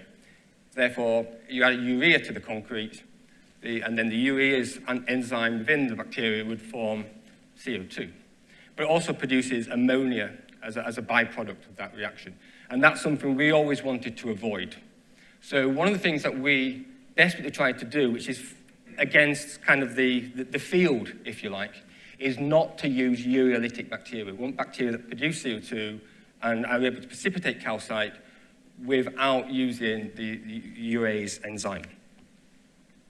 But one thing, yes, the other thing we need to do, obviously, is isolate those bacteria which are spore-forming, because then we need to add them as spores. We need bacteria that obviously are precipitating lots of calcite. We want those that work and do this at high pH, because concrete is a high pH environment. And we want them, obviously, we also need to test them for temperature as well. So all kinds of things that we need to test for, and we end up with a library. We've got a library of about 170 bacteria that can work in different environments and which are suitable. So then, obviously, we want to put these into concrete. As I said before, we need to encapsulate them. This is a typical way of encapsulating. We use aerated concrete granules, effectively cat litter, if you like. So a very porous, lightweight material. Use vacuum to get the spores into that, and then we coat them with polyvinyl acetate, effectively wood glue, and that keeps the spores within these lightweight aggregates, and then we add those into the concrete. Yeah, and then obviously we then make lots of concrete or mortars, if you like. We tend to use mortars, which, for those of you again not familiar with concrete terminology, a mortar is cement, water, and sand. Concrete is water, cement, sand, and stone. So you just take the stones out and you've got mortars. So it enables you to work at a smaller scale. So these are mortars which we cast. They've got bacteria in them. We make cracks in them. And we just see how they heal over time, either in wet, dry environments, or perhaps more interesting kind of work we've done where we've used them in fridges to actually see how they behave at different temperatures. I just want to show some results here quickly, just to demonstrate that it is necessary to get the right bacteria. People, oh, is it really all that necessary? And also just showing that the bacteria do the work. So this is some tests done at 7.5 degrees Celsius. And this is what we call a reference mortar. So this is a normal mortar, just cement, sand, and water, obviously. It's been hardened. It's 28 days old when it's cracked. So that 0 days actually means days of healing. It's not how old the specimen is. So the specimen is 28 days old. It's then cracked, and then it's put into a semi-submerged condition, and 28 days later we come back, and the crack is still there. So concrete doesn't self-heal, naturally. It's not something it does, really. Not when it's got particularly old, anyway. We then have what we call control specimen, where we don't use any bacteria, but we do add the nutrients, such as the growth media inside the mortar. And what we find is there's a little bit of healing. And that's because we don't keep the conditions absolutely sterile. It makes no point, because if we made self-healing concrete that worked in sterile conditions, it would have no practical use. This is where I'm an engineer, not a scientist, and I'm trying to develop something that will have a practical use. So yes, a little bit of healing, but that's because of natural bacteria finding the food and doing the process. This is when we use a mesophile bacteria, a typical bacteria a biology lab might give you, and works really well at about 20 degrees Celsius, but at 7.5 degrees Celsius, it doesn't heal. It's about as good as the control. But when you use a psychotrophic bacteria, one of the things that we found, I remember exactly where this one was located, it does heal. And after 28 days, it's effectively healed. I think I'd like to give that another month to get a full healing. So about 56 days, I would say, is how long it takes for the concrete to heal by this bacterial process. So all well, it works really well. So based on that, then we had discussions with Northumbria Water and also Newcastle University, who said, well, can you get this to work in a wastewater application? Because Northumbria Water said, we've got real problems with cracks in some of our wastewater infrastructure. And we were a little bit skeptical, because one of the things we were concerned about was obviously wastewater, this is untreated wastewater coming through their system, actually at a Northumbria wastewater plant. It's obviously full of bacteria, naturally. And we just thought it's just going to outcompete our bacteria, and it's going to be a complete disaster. But always a glutton for punishment. Let's see what happens. So yeah, we put our concretes in. These are our initial cracks inside the concrete. Again, we've got the reference, which is normal, a control that contains the nutrients but no bacteria, and then our normal self-healing concrete. And what we found, of course, is it's not so clear because it's a bit dirty environment, but our reference didn't heal, as we would expect. But both the control and our self-healing concrete both healed. And then we have to start thinking, well, why is that the case? Why is the control done so well here? And of course, the recognition is that this water contains bacteria that themselves can produce calcium carbonate. So there is now, it's interesting, you start to think, well, actually, we've got a situation here where maybe in some environments, we don't need to add the bacteria because the environment itself contains the bacteria that we need. All we need to do is put the nutrients and other stuff into the concrete and then allow the environment itself to self-heal the concrete. So this is quite exciting as going forward. It works in wastewater. Does it work in rivers? Does it work in lakes where it's not quite so dirty, but there's still bacteria present? So this is quite an exciting idea, and this just shows the equivalent in tap water where actually some of the healing here was better than we found in tap water. Okay, so just moving on then. I want to finish with something else. That's the stuff on the self-healing concrete.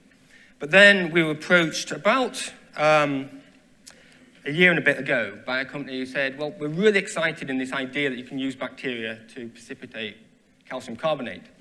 Could you actually use that to grow a concrete or make a concrete? So actually take out the cement and actually take, for example, a pile of sand, mix it in with bacteria and nutrients, and actually get the bacteria to precipitate calcium carbonate, which binds the sand together to give you a concrete.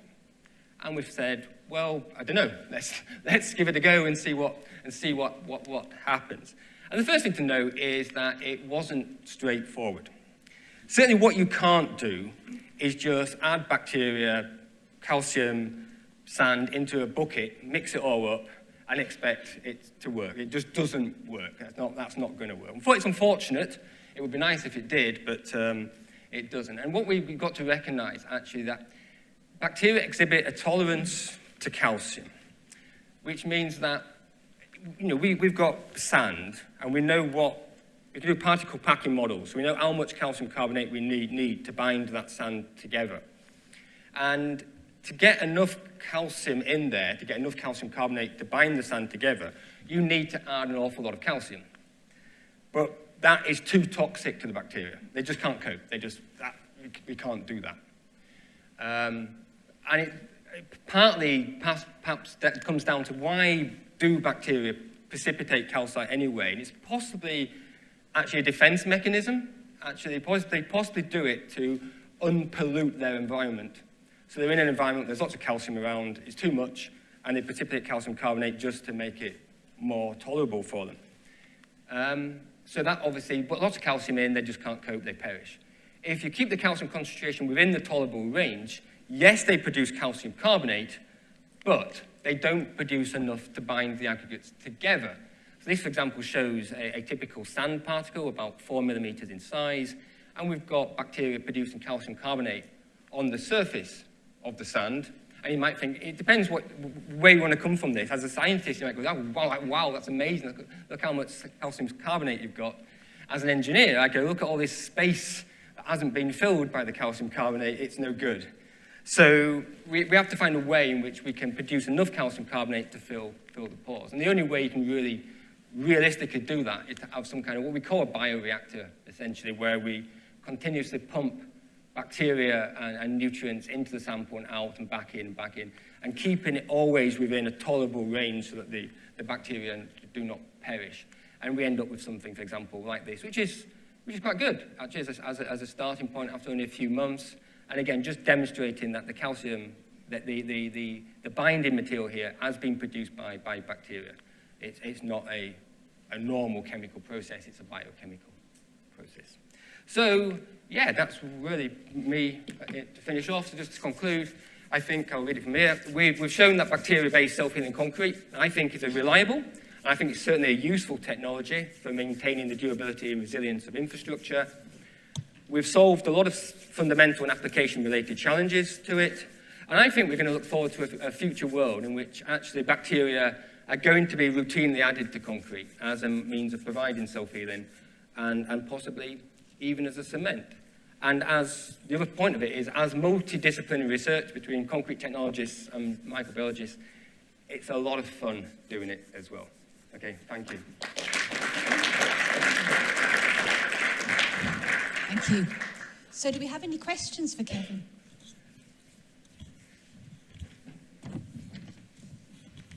So, a very interesting talk. One question, what sort of loading of the bacteria and nutrients do you need to put in the concrete in order to deliver the results you're doing? And so does that have any restrictions on its feasibility just because of the amounts you're going to need? Yeah, in terms of the self-healing concrete, that's problematic, is that, I said that you put the bacteria in there and it's got the right strength and the right durability, everything's fine. But of course, these bacteria are in lightweight aggregates. They do reduce the strength of the concrete. So if you want to then get the strength of concrete that you need, then yes, you've got a problem that you perhaps need to use more cement, and that's something we're trying to avoid.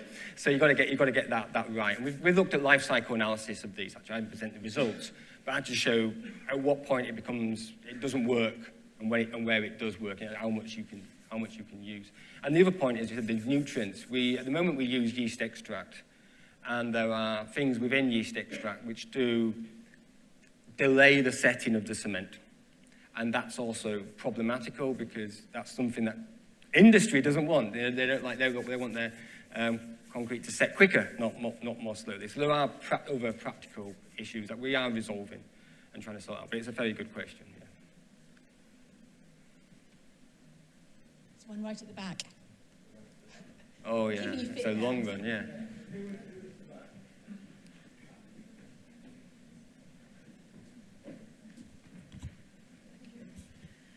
Really interesting talk, and I could see the inspiration coming from life in extreme environments on Earth. And I wondered if you'd considered non-terrestrial conditions, and if there's any interest from NASA, for example, considering the types of extreme environments they're interested in. I believe, I've not spoken to NASA personally, but I believe NASA have been having competitions.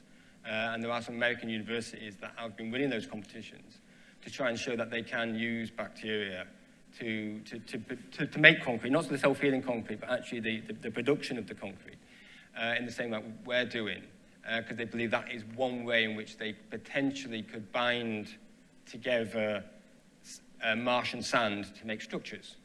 Then the question is, do you want to take terrestrial bacteria to Mars, or actually should we be using Martian bacteria to do the same thing? And maybe we need to bring some Martian bacteria back to, if there are such a thing, I guess there must be, back to Earth and see whether they work or not. It's a really good question, really interesting and fascinating, and yeah.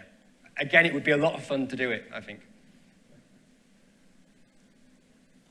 One here.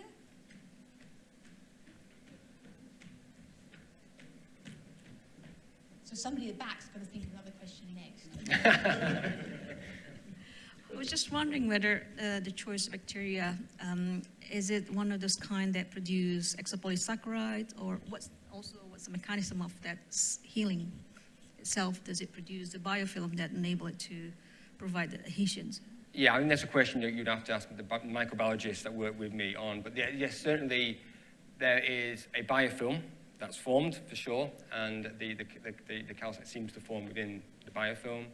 There are obviously enzymatic reactions that take place, and we're really struggling to work out which ones. There's a team in Southeast University in China who are convinced that it's carbonic anhydrase that is absolutely essential to make the calcium carbonate happen. But we're less convinced. We've done some work genetically modifying bacteria. We took a bacteria which couldn't actually produce calcite, and we took one that could, and we worked out what the difference in the genes were, and we added some genes from one bacteria to the other to make the non-calcite producing bacteria work. And so, yeah, there's all questions around genes within the bacteria as well. So it's actually incredibly complex. And again, I'm a concrete technologist and engineer. To some extent, I know it's awful being in front of a group of scientists, but apparently I don't care. As long as it works, and then that suits me.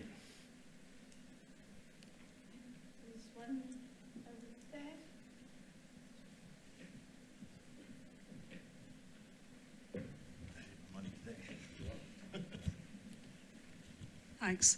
Along the lines of as long as it works, so your self-healed material seemed to have a different structure to the rest of the mortar or the cement. Yeah. So does that then give you an easy crack path for any future new tensile stresses? Have you looked at that? Yeah, it's a very good point. So, I mean, concrete in general, over time, does turn into calcium carbonate. It is continuously carbonating anyway. So what you're forming is calcium carbonate within the crack, which is an early stage of what concrete will become anyway. But you're quite right, it's not necessarily stronger than what is there already, because, cement has been developed over many, decades, to boost calcium silica hydrates, which are incredibly strong, and then you're suddenly producing calcium carbonate, which is less strong. So you're right, it possibly does provide a situation where the crack could, if it's going to crack again, it's most likely to crack where the crack already was. I think I agree with that. But essentially, a lot of the cracks which happen in concrete are not because of it, they're one-off. It's because of shrinkage. Some shrinkage has happened, the crack forms. Actually, if you then close the crack, that's sufficient. And actually, we're not looking to get the strength back. We call it self-healing because that's actually quite sexy to call it self-healing concrete, but it's actually self-sealing concrete. Because what we're trying to do is just stop oxygen and water normally getting in. We're not necessarily trying to get the strength back. Okay, thanks. Okay. I think in the interest of time, we have to move on. Okay, so thank you very much, Kevin.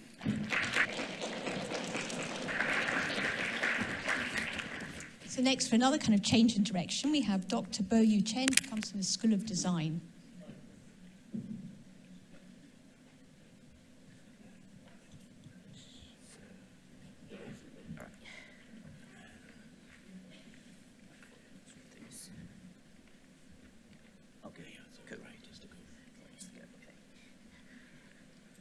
So thank you very much for the introduction. And I'm Boyue Chen. I'm a research assistant working with Professor Yushi, who was supposed to come here to give this presentation, but he can't make it here today, so it'll be me. You only got me. And a little correction here, because I'm also a last year PhD candidate, so I actually don't have the doctorate degree yet. Although I'm expecting to have that this year, hopefully. So it'll be me presenting some works from our lab, which is mainly printed generators, printed sensors for different applications. So in the presentation, I'll start with the discussion with the sandwich structure, which is quite abundantly used engineering structures and its combination with piezoelectric energy harvesting. And in our lab, we also made our own piezoelectric generators, mainly by screen printing. We're going to discuss that, screen printed piezoelectric generators, and in the meantime, also printed sensing, printed sensors, before we jump to the conclusions. So we are actually a composite-based lab, and the composite are used a lot in a lot of airplanes and automotive applications. The service environment is quite harsh sometimes, so inevitably there will be some micro cracks or other types of failures developed, which makes structural health monitoring very important. And to power these sensors, we need batteries or power cables, which are normally quite bulky. So we require regular replacement, so it requires a lot of labor work, a lot of cost, time cost, economical cost. So a lot of academics have started to develop energy harvesting technique to replace these bulky power cables or batteries. So energy harvesting is essentially to convert different type of energy source into electrical energy. One of these sources is vibration, because vibration is very abundant in the air. And among different types of mechanism, piezoelectric energy harvesting is quite efficient. So that is our topic today. So one of the scenario we use piezoelectric energy harvesting is associated with sandwich. So sandwich is, well, literally like a sandwich. So it's two face sheet panels sandwiching or core layers. It is used traditionally to absorb impact energy. So it can be used in such as a car door. It prevents the drivers from getting hurt in a car crash, for example. And a lot of work on the design of the sandwich structures is concentrating on the core topologies. one of these called topological feature is auxetic feature. So auxetic means negative Poisson's ratio. So it's a type of material or structures, or I should say structures. If you pull that in that direction, the material or structure won't contract in the perpendicular direction as the conventional material. Instead, it will expand. And this type of feature is combination with piezoelectric energy harvesting is a relatively new topic. And in our lab, we designed several types of core topology. The first one, the most commonly seen topology, just conventional honeycomb. This is non-auxetic. The second one, the re-engined honeycomb. It is a type of auxetic topology. And the third one, the chiral structure is close to, the Poisson's ratio of that topology is close to 0. So we use 3D printing, ABS, to fabricate the core layer. And we use 2 layers of carbon fiber reinforced composites as the face sheet panels. And in this work, we use commercial piezoelectric element as the generator. We measured the energy harvesting performance by giving the base vibrations of a wide range of harmonic frequencies, and we captured the first resonant frequency of the structure.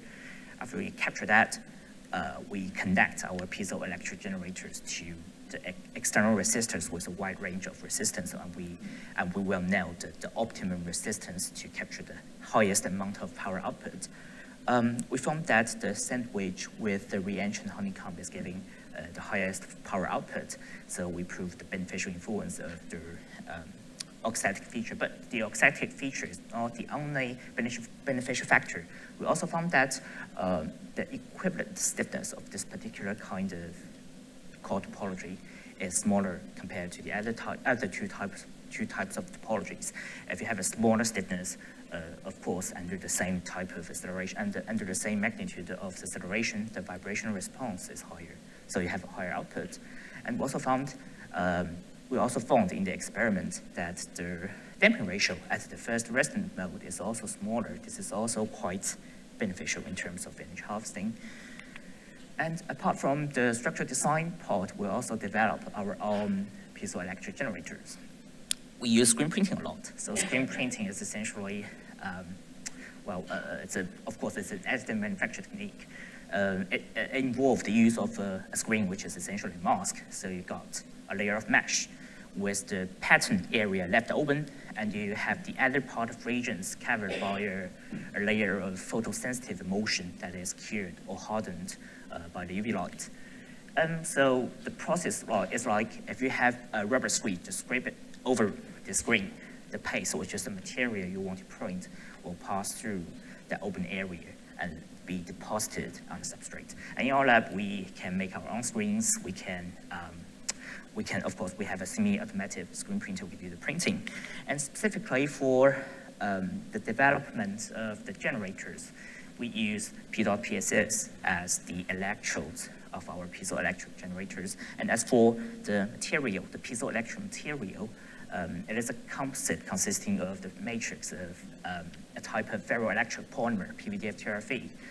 And we disperse boron titanium particles, ceramic particles into it, which is to enhance the piezoelectric properties. The configuration of the piezoelectric generator is essentially, again, a sandwich structure in a micro perspective. So we have a bottom electrode first, screen printed. We have the piezoelectric material screen printed and top electrode. And we apply a very high electrical field to polarize our generator. That is to align the dipoles in the ferroelectric domain. And we cured that generator in several layers of carbon fiber reinforced composite prepregs. We cured them together, so we have a harvester in the cantilever form. So the start of this part of research is the material characterization. So to exhibit macroscopic piezoelectricity, what we hope is that the ferroelectric polymer, the PVDF-TRFE, will contain the polar phase crystallinity as much that as possible in the material. So, and that phase is characterized by a Bragg angle of around 20 degrees in the XRT plot. So as we can see, as the concentration of boron titanium increased, the crystallinity of that polar phase is actually decreasing, and that is confirmed by the FTIR spectra as well. But surprisingly, when we measure the piezoelectric coefficient, so piezoelectric coefficient is like is the number of electrical charges you can obtain when you apply a unit Newton force. So when we measure the piezoelectric coefficient, we found that when the concentration is small, we actually observe a little increase in the piezoelectric coefficient, which is quite interesting. We attributed that to two potential causes. The first one is the enhanced, what we call the interfacial polarization, which is, so if you have the ceramic particles in your polymers, we create that interfaces between the polymers and the ceramic particles, and the free electrons will accumulate there, which creates a local electrical field. And that supplements the overall electrical field in the material, and macroscopically, it can be exhibited as an increase in the piezoelectric coefficient. And another cause, another reason is the stress concentration. So if you have a hard phase in a soft phase, we press it, there will be stress concentration around the hard phase, which means the overall lift to the overall stress state in the material. So it creates a higher mechanical input. Of course, it can have a higher electrical output. So it enhances piezoelectric performance. And of course, when you increase the concentration of the hard ceramic particles into material, you can have a harder stiffness as expected. So it seems that the 5-weight ratio boron titanium piezoelectric generator is our optimal option. We tested the energy harvesting performance of the composite harvester.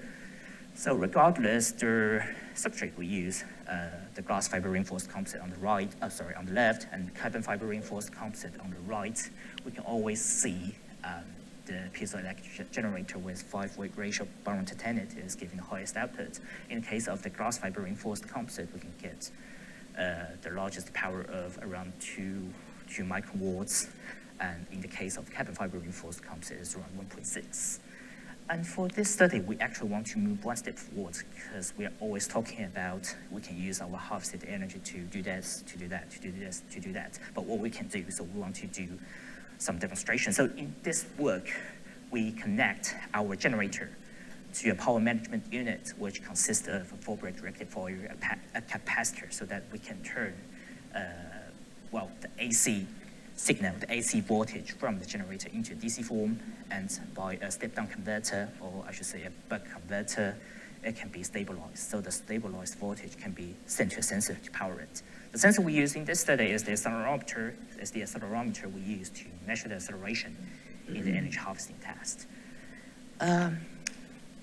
A lot of results here, but generally speaking, what we found is that we need to use 7 gram peak-to-peak acceleration magnitude to trigger the output of the power management unit.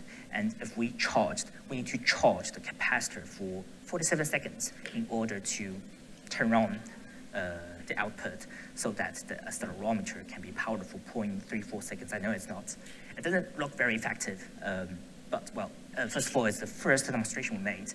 There is essentially a lot of way of optimization, such as designing a better nonlinear energy extraction interface, etc. And of course, the accelerometer is a very power-consuming unit. We can always switch to other types of sensors, such as a resistive temperature sensor, etc. In that case, the power consumption is lower, and we can have a more, looking more beautiful result. So we have talked about generators. We also did a lot of work on sensors in our lab, and this part of work is associated with an Innovate UK project called Smart Ocean. The aim of this project is to develop a printed sensing system in conjunction with your lower garment. That is for knee health monitoring, and that is for early diagnosis of musculoskeletal disorders. And we determined in this project that we can use the pressure information, and we can use the temperature information to reflect the symptoms, different types of symptoms associated with the knees, such as swelling, inflammation, and misalignments of the knees.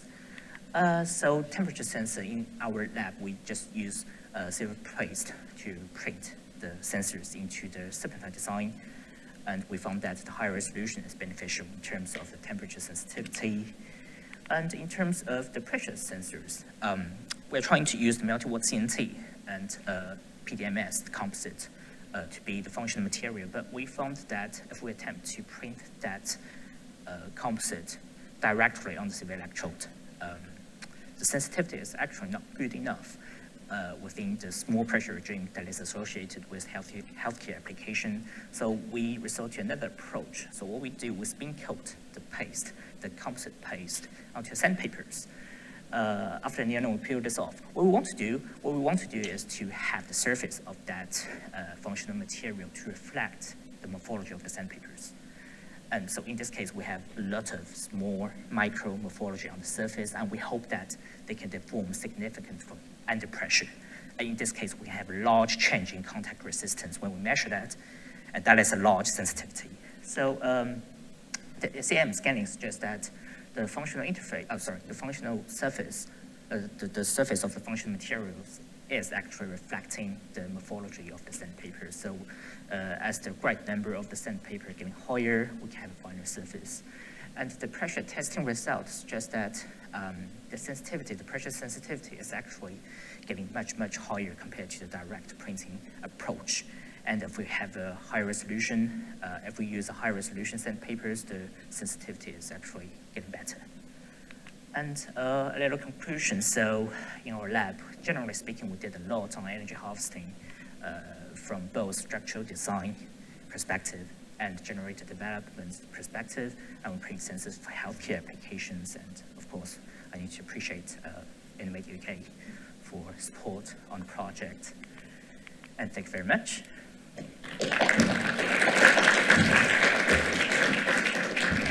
Right, do you have any questions?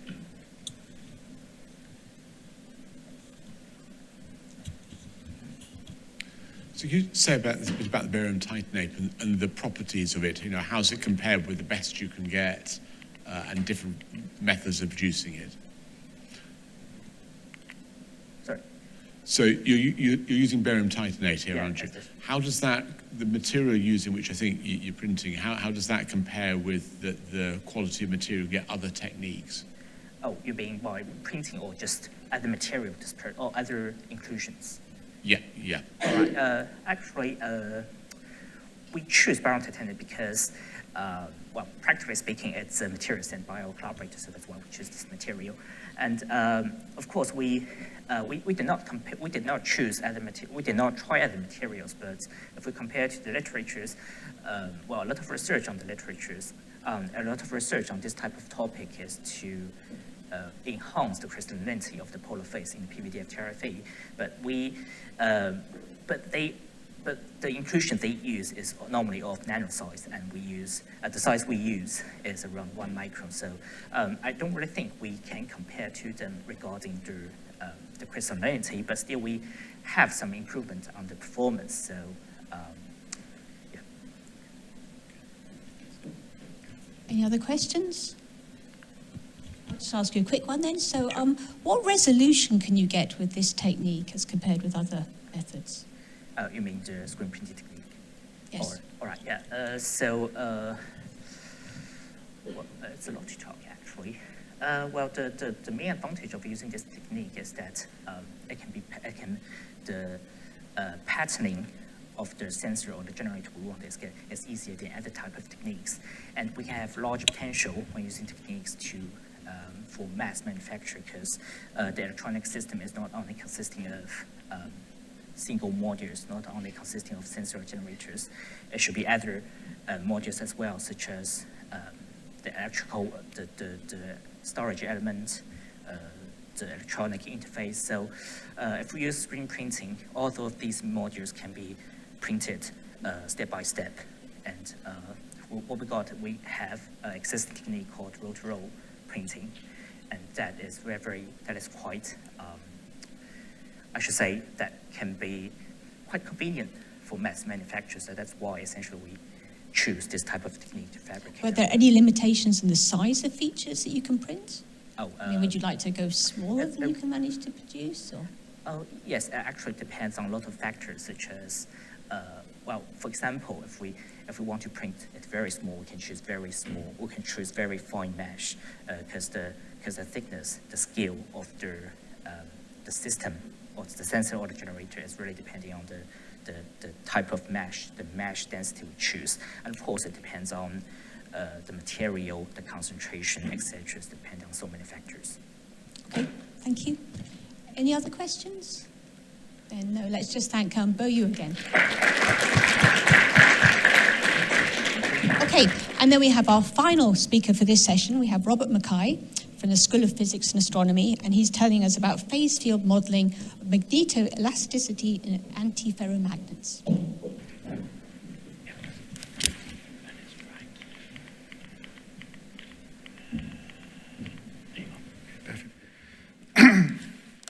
Okay, thank you for the introduction. Hello everyone, I'm just here to talk about my PhD project.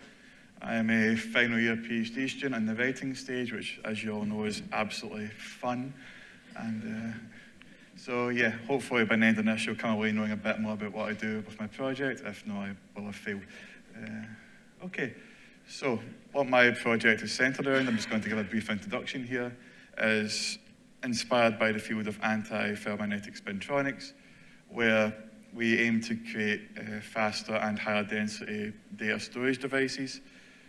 In these materials, anti-ferromagnets I'm referring to, there have been domains discovered in these materials or observed experimentally, but conventional knowledge, or the analogy to ferromagnetics at least, would not be able to explain these because we have no long-range magnetostatic field in these materials. So we instead proposed that it is the strain field, which is another long-range field in these materials, is actually causing this domain structure to form and to propagate. And this has already been discussed analytically on the smaller scale for specific geometries, but nothing's been explored at the device level as of yet. So our project aims to explore this avenue. So why we're interested in anti-ferromagnetic spintronics? Essentially, these devices, because of what I mentioned before, they have no stray fields, so therefore no magnetostatic energy minimization, but it also means that they're impervious to external applied magnetic fields, which means that they're highly stable. They also have terahertz frequency spin dynamics, which means that these devices operate on a higher speed. There have already been devices proposed using these materials, for example, manipulating the Snell vector by field cooling or by spin current injections. But we also propose that by using magnetoelastic coupling, we have an additional way of controlling the domain state in these materials. Just in case anyone's not too familiar with magnetism, I'll give a very, very, very brief crash course on it. So for antiferromagnets, the difference is by looking at the Heisenberg model of exchange, which is just the simple spin exchange model. So for a ferromagnet, you have a negative coefficient here, which means that these neighboring spins will prefer to align with each other, whereas a positive coefficient will lead to the nearby spins aligning in the opposite direction. This is just the archetypal antiferromagnet. But this explains why you don't have stray fields in these materials. And briefly, just to explain what I mean by domain walls, I state that magnetic domains are essentially just regions of constant or near constant magnetization, where the magnetization vectors align parallel to each other or near parallel. These form in ferromagnets by magnetostatic interactions. So the purest way you could minimize this energy functional for a square magnet would be to just have something like this, which is just a closed flux ferromagnetic domain alignment. Obviously, this doesn't happen in practice, usually because you have other competing energy terms that don't allow this. And the analogy for this to antiferromagnets does not apply directly, so we then instead propose this magnetoelastic coupling causing this effect. So we aim to explore this using what's called a phase field model. It's essentially just an energy minimization method, which has already been used in other fields in materials science and engineering. It has multiple advantages over other applicable micromagnetic simulation tools. For example, in our area, the most commonly used tool is MUMAX, or MUMAX-3. This just minimizes or examines the precessional dynamics used in the Landau-Lifshitz-Gilbert equation, whereas in our model, since we're only looking at free energy densities, we don't have to consider the precessional dynamics of the model, which saves on computational complexity. We also can fairly trivially insert the strain mechanics of the model just by implementing the elastic energy density minimization. And we essentially, to use the phase field model, we express every component of magnetization in our model as just separate but coupled phases. So MX, MY, and MZ are just coupled together by obviously constraining the magnetization vector to be of unit magnitude. We then evolve this system combined with other free energy densities, for example, including a Zeeman term, your exchange, your magnetocrystalline anisotropy, and we just evolved this over time to reach a steady state. So just to give an example of what I mean when what our model does is we will just take an example of an easy plane cubic antiferromagnet, which is nickel oxide, which we'll look at here. We'll add what's called an edge dislocation to the sample, which is essentially just inserting a half plane of atoms into the sample, and the resulting relaxation of the sample will give rise to a strain field inside. We split this strain field into two components. Firstly, the first component, which is the elastic strain highlighted in red, is purely as a result of this defect, so this defect will cause elastic strain in the surrounding material. Combined with this, we will also have a second strain term, which is called the spontaneous strain, which purely arises as a result of the back action of the magnetoelastic coupling. Basically, your strain affects the magnetism in turn affects the strain. So that's what we mean by the spontaneous strain here. So just to give an example, this is the XX component of the strain tensor for the elastic strain in our model. So by inserting our edge dislocation, you can see in the middle of the sample, we have areas of strain contrast, which it flips from negative to positive across the center of the sample. And relaxing this sample with antiferromagnetic exchange, the magnetocrystalline anisotropy, and the unit magnetization constraint leads us to domain structure forming, where we have almost a purely y-axis aligned Nell vector at the bottom half of our sample, quickly changing configuration to a x-axis aligned Nell vector at the top of our sample, which is basically just nucleated a domain wall along the center where the dislocation axis was. So since the only other terms in our model were the unit constraint, antiferromagnetic coupling, and the magnetocrystalline anisotropy, which only in this case would constrain the magnetization to a line along X or Y. Since we start off in a uniform configuration, there's no other reason for this domain status to form without the magnetoelastic coupling. So I think this just fairly trivial example in terms of defect complexity just shows how much of a drastic effect that the strain has on the domain structure of the underlying antiferromagnet. But now there's one issue that we did explore because of this. We essentially got that despite the fact that the elastic strain arises as a direct result of the defect structure in the material, it has a far less magnitude than the spontaneous strain structure. So what we propose to explain this is that essentially the elastic strain at the beginning of the relaxation of our model predisposes the strain to predisposes the magnetization to align along a certain way. The spontaneous strain, which is larger in magnitude, then essentially forces these domains to be held in place, which essentially cements the domain structure that's nucleated in the material. So basically our understanding of the underlying strain is critical to understanding the domain dynamics and formation inside the material, which we believe vindicates our belief that it's the magnetoelastic coupling that causes the domain structure to form in antiferromagnets. So yeah, just to conclude what I was discussing, we've essentially just thrown out one example. We've explored how the effect of strain on antiferromagnets causes a domain structure to form. We can, we're looking to expand this in the future to add multiple dislocations or other types of defects, or even looking at grain orientations which will induce a strain inside the material, to look at certain domain structures that we can nucleate from these.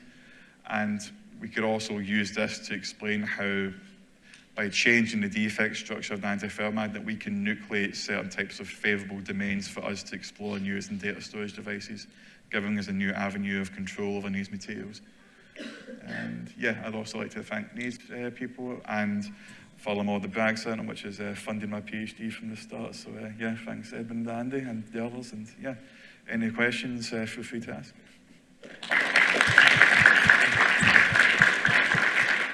Right, do we have any questions for Robert? Thank you for the talk. In this nickel oxide simulation that you did, were the boundary conditions symmetric at the beginning, as in the initial conditions? You might have mentioned, but I missed it if you did. There are no specific boundary conditions for the magnetization. The strain is obviously constrained to be zero. Sorry, the tractions are constrained to be zero at the surface, otherwise you'll have an unsteady material, which is unrealistic. But for the magnetization, the only conditions we impose are the initial conditions, which is just purely uniformly along the y-x axis. Okay, and so does that mean that the spins aligning on the y-axis and those aligning perpendicular, that's degenerate? It could have aligned exactly symmetrically up and down, reflected, as in, do you understand what I mean?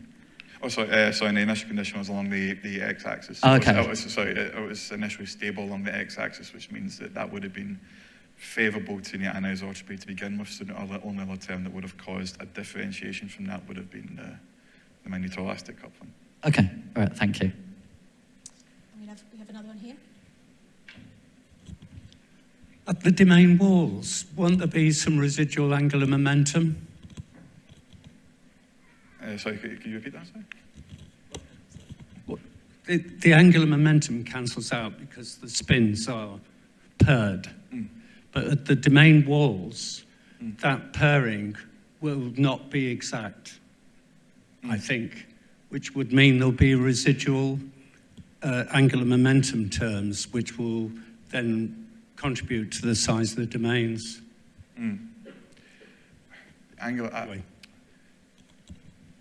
In our specific model, we're looking at basically our formalism is essentially micromagnetic formalism, so we don't really take into account any sort of precessional dynamics in our model.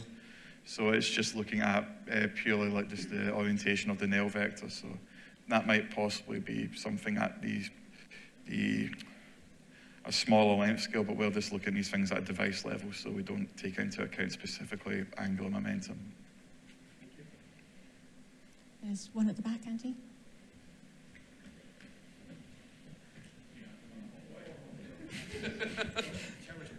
Thank you very much for a really interesting talk. I have a quick question on, this might be a bit more experimental, it might be a stupid question, but has anyone tried growing like an antiferromagnet on top of like a piezo crystal and seeing how external stress and strains changes the antiferromagnetism? I mean, I'm pretty sure that is a topic of another one of the Bragg PhD students. I could be entirely wrong in that, but I think it is. But essentially, I don't think it's the exact same thing, but what we actually were looking at initially with respect to these materials was using something called just the mismatch strain. So it wasn't specifically from like a certain type of material underneath, just that you had to have a substrate. And if the crystal structures weren't exactly identical, you'd end up with some kind of strain in the above material. So I don't think we've done that specifically, but we've done something that isn't horribly dissimilar to that. So yeah, the only thing that would change is just the strain dynamics. And as far as the experimental side of things goes, unfortunately, I'm definitely not the correct person to ask for that one. Right, then thank you, Robert, again. And we have... So we now have about just a 10-minute break before we go into our final session on bio-nanotechnology.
last session. I'm Christoph Rolti. I'm the theme lead for Bionanotechnology in the Bragg Centre, and I have the honour to chair this last session.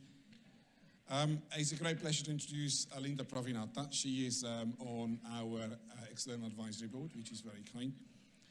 And Linda has spent most of her life as a food scientist in industry, PepsiCo, etc. She then moved on over to Leeds, where she did a PhD in food science here in Leeds, working as a teaching assistant, again in the same department, before then going on again into industry, and is now working as a lead scientist at Marlowe Ingredients. She will talk about championing food sustainability via bionanotechnology and colloid science in fungal fermentation. Thank you very much. Thank you for the intro. For some of you, they probably have known me before here. Thank you. So I'm glad to be here, and thank you for the opportunity to come and talk. Even though Leeds is so close to home, actually, I reside in here. I live in Leeds, but yet, my office is in Stokesley, Middlesbrough. So it's actually a shorter commute to get here. So thank you for inviting me here. Today, I'll be talking about the fungal fermentations, mainly talking about food. As being presented before, I used to work for PepsiCo in the past and now in Marlowe. As a lead innovation scientist, my role is to create building block of research programs and be able to use it as a toolbox for the application teams to apply it into finished products. And back in the PepsiCos, I was a scientist looking into the chips or crisps here in the US. In the US, I used to work for Texas PepsiCo, and we make actually amorphous glassy material. So in a way that food itself, it's a material. So it's going to be a very different talk compared to previous talks, but yet this in a way is a materials and a lot of material science behind it. So am I still the right one? Yep. So Marlowe food is probably, some of you may have not heard it before, but it's been going around since, started in 1960. That's when the first Lord Frank missions the scientists to find a way to secure food, to have a food security. Well, Lord Frank is producing flour, and of course there's a lot of starch as a byproducts, and therefore in circular economies already implemented in 1960, where he envisaged the conversion of starch into proteins, and it led to the discovery of the fungal species 7 years afterwards. But then to be able to call as a food of mycoprotein, it takes another 14 years after that. So it's quite a long journey, before even longer journey, to get to the first products that's actually launched in Sainsbury as savory pie. So quite a long journey to get into regulation part, eventually to the food products. It shows quite a grit and persistence here from the start of the company itself.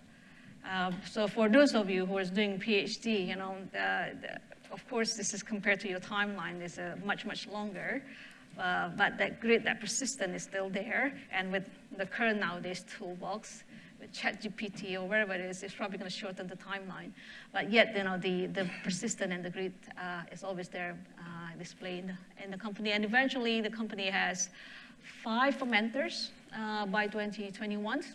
And each one of those fermenters have the capacity of about 150,000 liters of producing of this biomass of mycoproteins.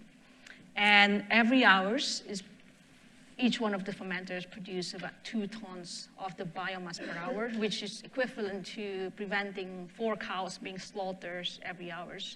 Or 5 times 5, we have 5 fermenters. So very sustainable in terms of the way it's processed. And always at the back of the mind, back then, how scalable it is then. We have shown them that possibilities there. Until 2023, that's where the Marlowe Ingredients subdivision is being created. In the past, Marlow Food always been producing this corn food under the brand of corns, also caldrons, which is the plant protein base, and the corn is the mycoprotein base. You probably see it in the frozen aisles and some of the chill area. But now in 2023, the Marlow ingredient divisions actually is a spin out, more like I'm working for a startup. It's actually producing that mycoprotein and utilizing it as an ingredient for a B2B business model, so business to business. So how do we grow the mycoproteins? Actually, I will show you the video. Like a lot of people, I eat a lot of corn, but I don't know a lot about it. So I've come to Stokesley to meet Tim Finnegan, who's going to tell us more about how it's made. So, Tim, what is the corn story? Well, the corn story goes back many years. The idea itself goes right back to the 1960s. In fact, it was one man's big idea, and that was Lord Rank. And he set his scientists out to go and find the world's first new food since the potato. And what they were looking for was a microorganism, one that would transform the then plentiful starch into the less plentiful protein. And eventually, they found what they were looking for, which was a tiny member of the fungi family. We know how to grow it at scale, and the most amazing thing is it's got fantastic nutrition, but perhaps more importantly, the ability to create the sort of tastes and textures of food that people really, really like. We use the age-old process of fermentation. So we've got our tiny little member of the fungi family. It's less than a gram, it's probably even less than half a gram. And we just add that to a little bit of sugar solution just to bring it back to life again, and that happens over a few days. We then transfer that into our big fermenter. Alongside key nutrients, we feed the fungi with glucose and oxygen. This enables it to grow continually. Then we use centrifuges to separate the mycoprotein paste from all the liquids. Then we harvest the mycoprotein. At this point, mycoprotein looks a little bit like bread dough. How on earth do you turn that into something that actually tastes and looks just like chicken? So this is mycoprotein that you can see. It's got that sort of bread doughy texture to it. So I'm going to add our mycoprotein to our mixer in here, at which point we're going to add our herbs and spices. And then we're just going to add our little bit of egg protein as well. This actually works extremely well as a binding agent. I'm just going to mix that now. The next stage is to begin to create that sort of texture that corn foods are so good at. Here's some that we did earlier. Now, if you were to look under the microscope here, what you would see in the mycoprotein is tiny sort of tree branches. And what we're going to do is we're going to align those fibres, the tiny sort of plant fibres, and begin to create those bundles that then will have that sort of meat-like texture. And the way that we start that process is by rolling. So you can see it's a bit like, you know, if you were making pastry, you'd create your first layer, and we'd actually fold it, roll it again. What we would do now is we will cook this in steam. And that literally is just to kind of set the egg protein that's in there. And then it's freezing. It's the controlled growth of the ice crystals that pushes the fibres together to create fibrous bundles that then gives you that sort of texture that corn foods are so famous for. In the factory, we do exactly the same thing, but on a much bigger scale. Then we give it the shape we need, pack it up, and ship it out. These are our breaded corn wings. You can see if I break one open, you've got that kind of chicken-like texture that corn foods is. That looks just like chicken. It's delicious. So that's pretty much how to grow. If you notice that the video, from 1 gram of the spores, it grows so many tons eventually. And it's a continuous campaign over a certain period of times and continually producing those 2 tons an hour as biomass per fermenter. So it's a very, very scalable processing, and you've seen the product out in the market. That's what the end product, what we call as a mycoprotein, where it looks like a dough, like a biomass, very semi-solid-like. So how safe, if it's a food item, so definitely is what we call is a mycoprotein for a reason. It's high in protein, typically around 10% to 12% protein in the wet base with a 23% solids. but if it's in the dry state, it's almost 55%. And high in fiber, it's not typical plant protein that we consume. It's actually entangled with, it's a single cell protein, so it also contains some cell wall, which actually also contain fibers. Provide all the amino acids and low in saturated fats, less than 3% fat total, and out of that fat is actually 2/3 of it is polyunsaturated fats. So very nice in terms of the fatty acid profiles. And of course, contain a lot of this manganese, some small micronutrients that actually support the immune functions. So Milo food itself have been able to claim those in terms of nutritional wise, being able to actually produce the food products and unable to create products that high in proteins is not just an overnight, but also is supported by a lot of research and collaboration with a lot of the university out there. And it's been more than how many years, 1984 to now. Actually, we do have a PhD here under Brennan and Wisha and Simons from physics, also looking into the interaction of the protein, mycoprotein with other proteins.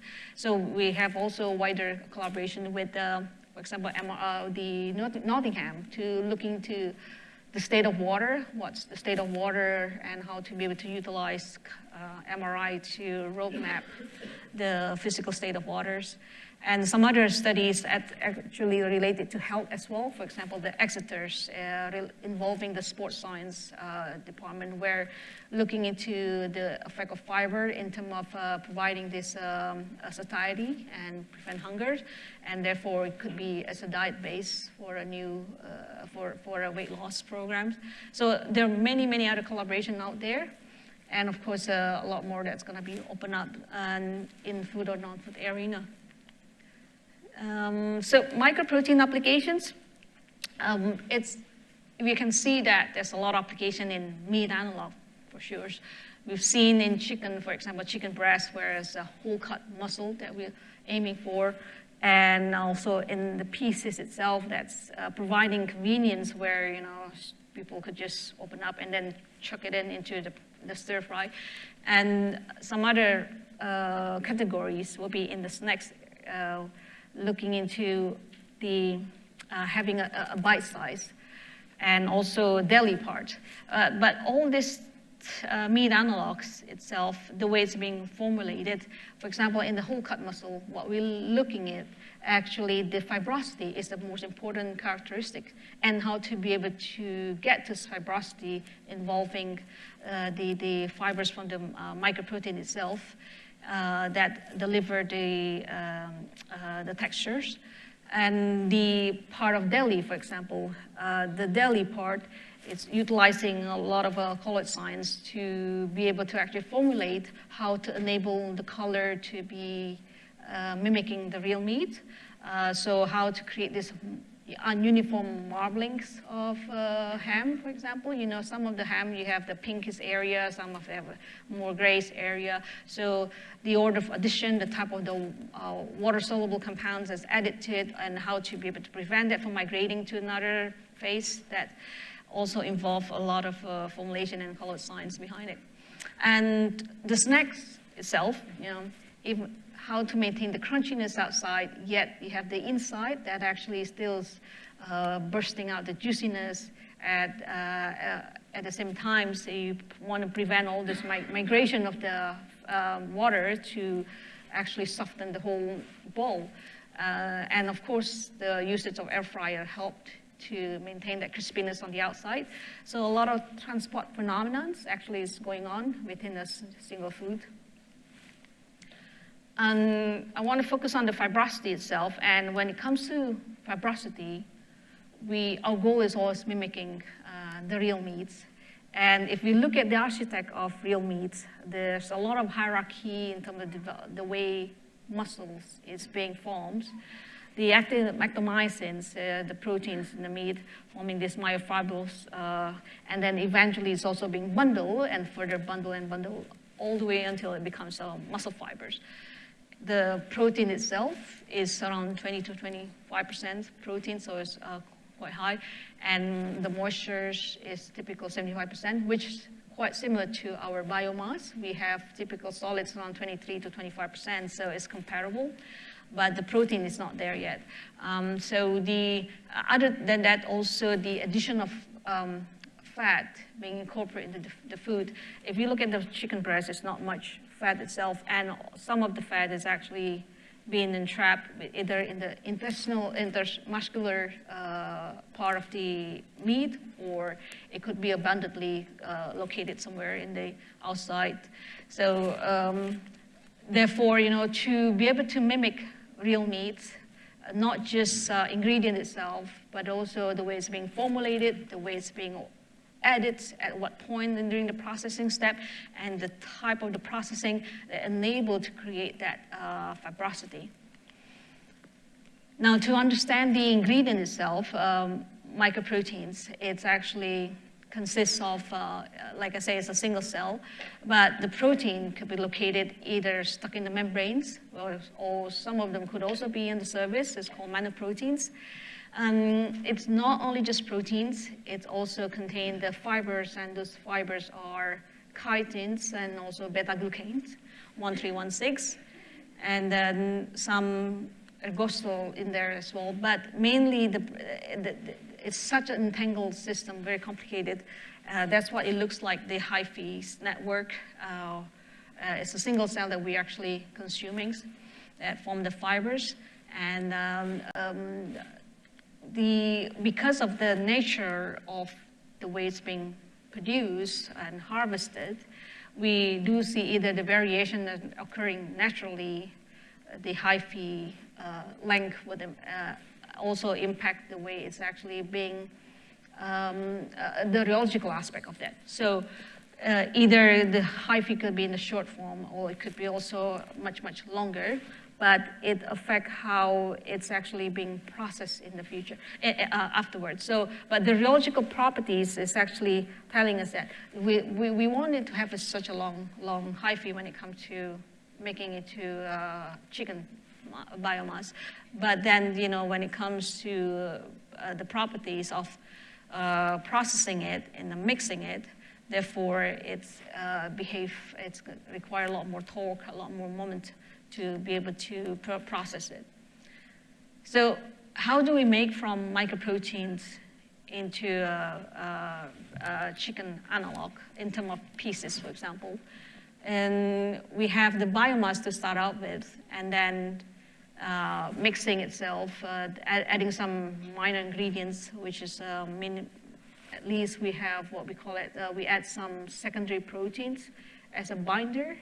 Normally, we would add egg proteins, which actually serve a very nice gluing, binding the mycoprotein together and form a network, and eventually ship into and cook it and freeze it. But the process itself, we call it forming this fiber gel composites, which compose of not just the fiber, but also the protein gels. And the gelation of the solubility of the protein, the type of the protein is actually going to impact on how the way is affect the textural properties. So if you think about it, it's a fiber gel composite. It's not much different than previous talk concrete or cement. So anything that related to material itself, it's a gel network that actually, the networks are formed by the mycoprotein, and also there's some gel network that's provided by the protein binder. And on top of that, freeze maturization is also occurring to help to develop this fibrosity, as mentioned before.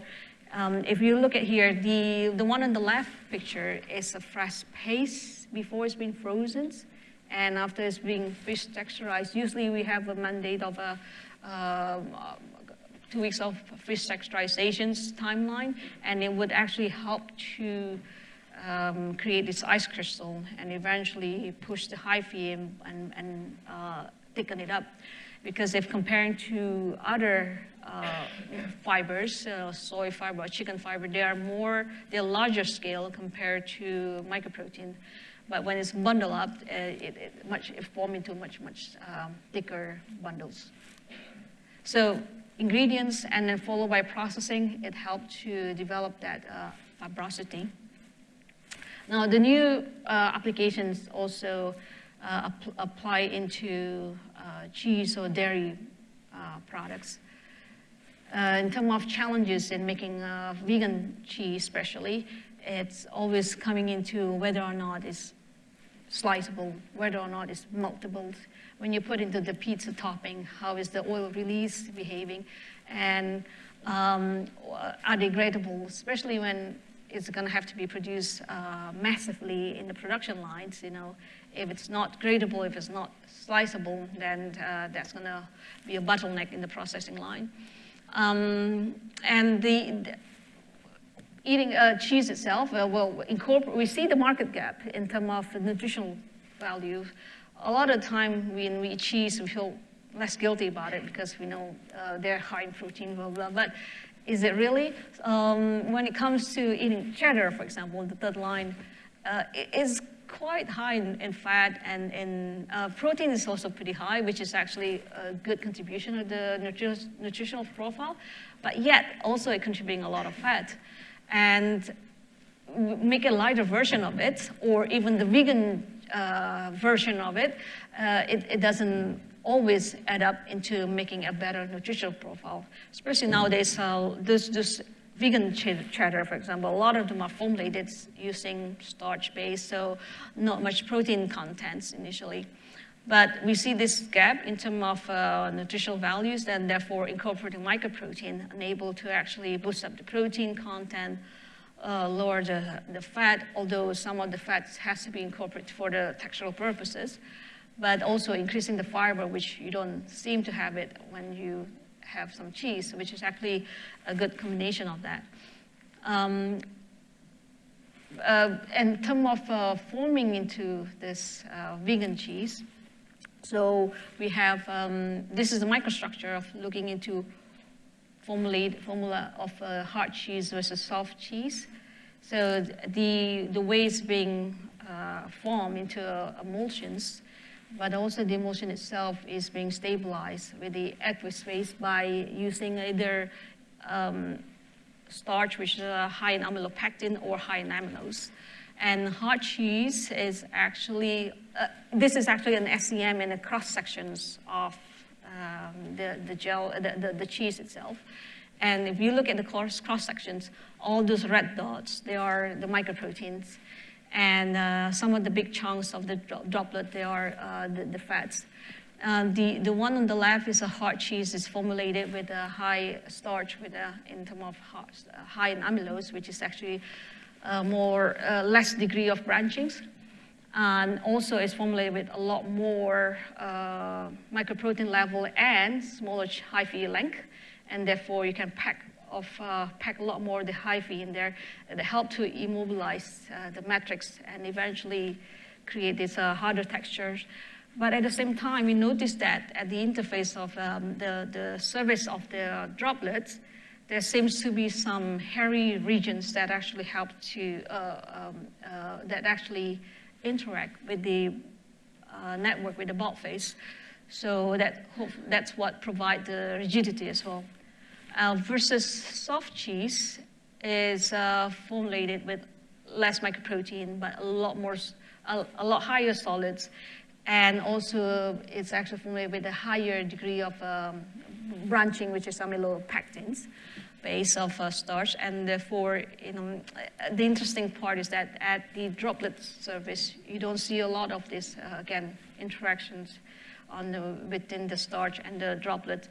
And there's less of these hairy regions, so which also help us to understand about the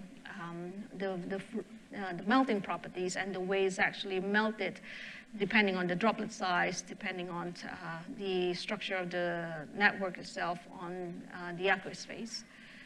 So that's pretty much all the, I'm trying to link about the microstructure of food, it also affects the way it's melt, the way it's affect the textural properties in the mouth, and also the impact on the micro scales.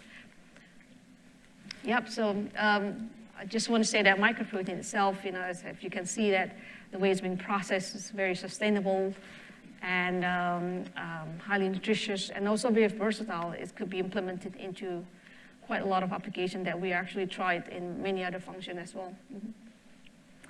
Thank you.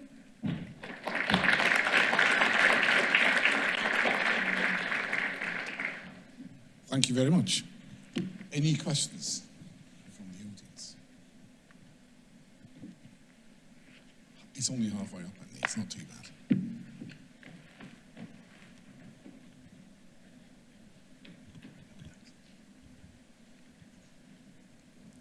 Thank you very much for the presentation. Has fungi, this particular fungus which you use for corn, has it been looked into their properties of stabilizing oil droplets as, I don't know, like Pickering emulsions, and perhaps their application for milk products, yogurt products as well? Yeah, in fact, there's a lot of papers out there utilizing centrates, which is centrate is a byproduct of the fermentations. So when we ferment, there's the biomass that you sow is actually the solid, but the liquid itself, there's a lot of publication out there looking into the possibility of as emulsifying agents and egg replacements. But yes, you're right. Whether or not it's Pickering, it's still a question mark. But there are some lower surface activities possibility there. Mm.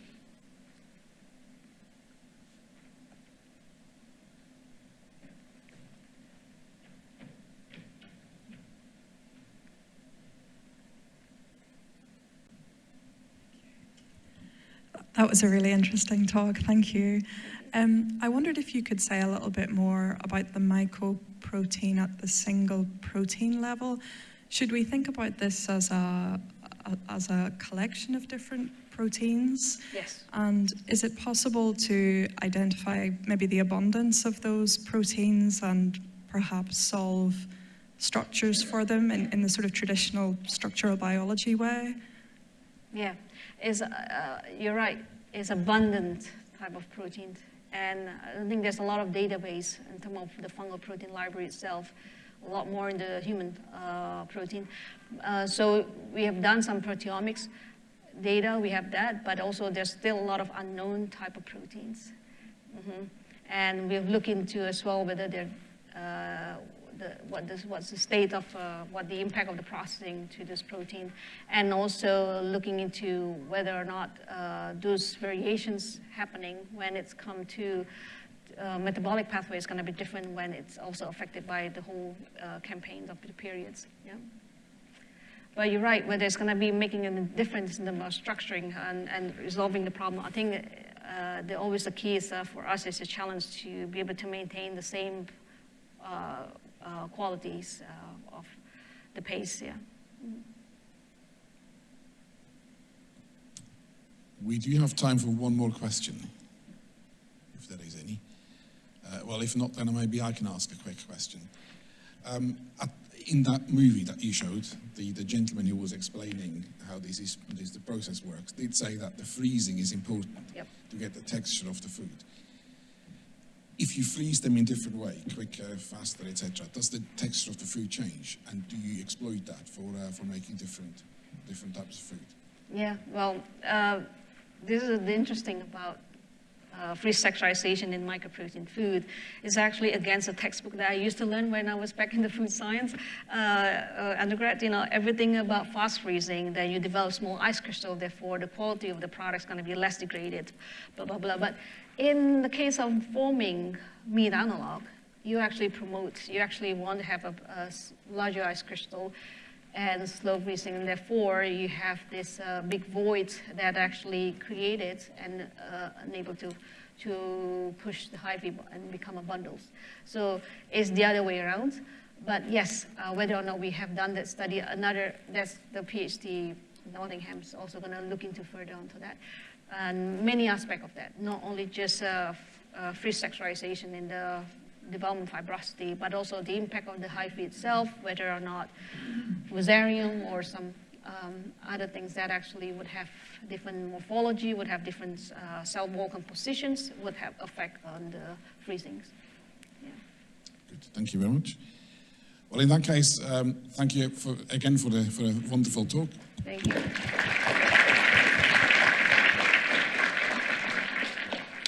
Our next speaker is Paolo Actis, and Paolo would actually win the prize for the coolest title of the talk. But Paolo is very well placed to talk about nanopores. That's what he has done for his entire life. So he's going to talk about a story about stupidity in nanopore research. Thanks. First of all, Leo, Edo, hello, I'm live on YouTube. I'll see you soon. I promise that. So I want to tell you a bit of a story about sort of our last 5 or 6 years of research in our group. So we had an ambition when I started my group here in Leeds. We wanted to create the world's most precise injection platform, when we can have a very small needle and we can inject anything we want inside human cells with single molecule precision. This is really important because pretty much any biological experiment will always start from taking a cell and trying to change the properties. For example, simulate the beginning of a disease or make a cell do something that they might not do naturally. To do that, well, the first step, the first thing you need a very small needle. And this is something we can do fairly easily on the bench using something called a laser puller. It basically employs a laser that takes a capillary, a glass capillary, melts and pulls it really hard. It takes a few seconds, and you can go from a boring 1 pound glass capillary to a nanopipette, which is another name for a very fine glass needle with an opening at the tip that could be roughly any size you want from 10 nanometers above. So for example, here at this view, you can see at the tip of the nanopipette there is a hole. So sometimes we call this structure even nanopores because they have this nanopore at the tip. The way we do the experiments is we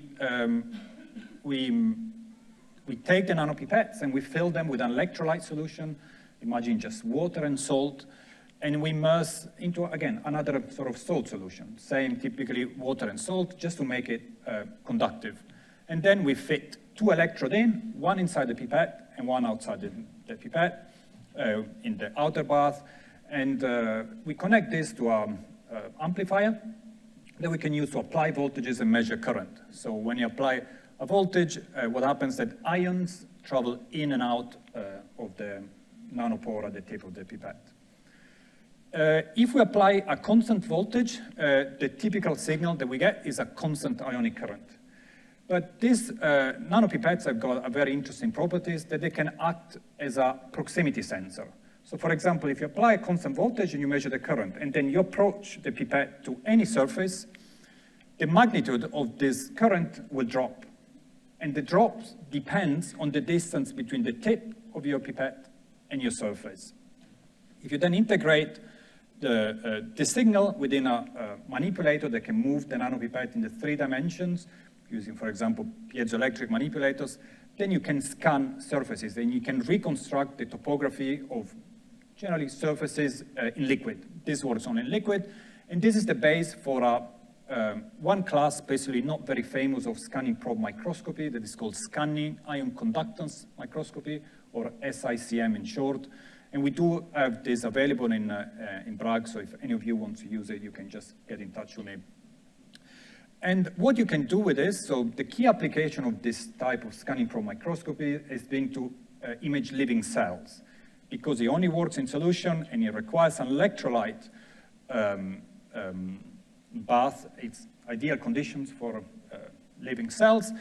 And for example, this is a scan of a so-called DRG neuron, which is basically sensory neurons. They are the neurons that allow us to see, to feel, to detect temperature and things like that.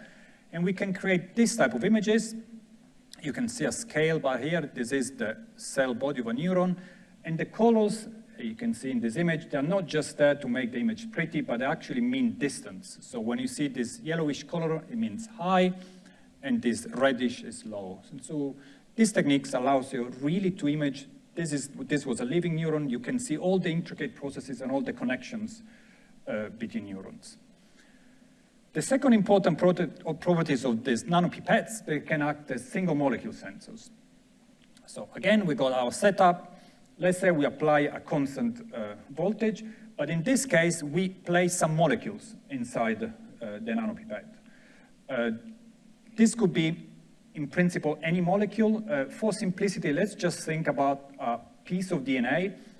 And in this context, you can, DNA, it's a negatively charged molecule. So you can imagine if you apply a negative charge voltage to this electrode here, negatives repel negative, and so DNA will be pushed out. And the only place it can go, it's out from the tip of the nanopipette into the outer bath. And what you do if you measure the current, every time one single DNA molecule, or in this case, comes out of the tip of the nanopipette, it will cause a blip in the current. The size of the blip and the width of the blip gives you some information about the size and the conformation of your molecule. But in this context, or at least to start with, if you count how many blips you detect, you can count how many molecules you have delivered from the inside the nanopipette to the outer bath.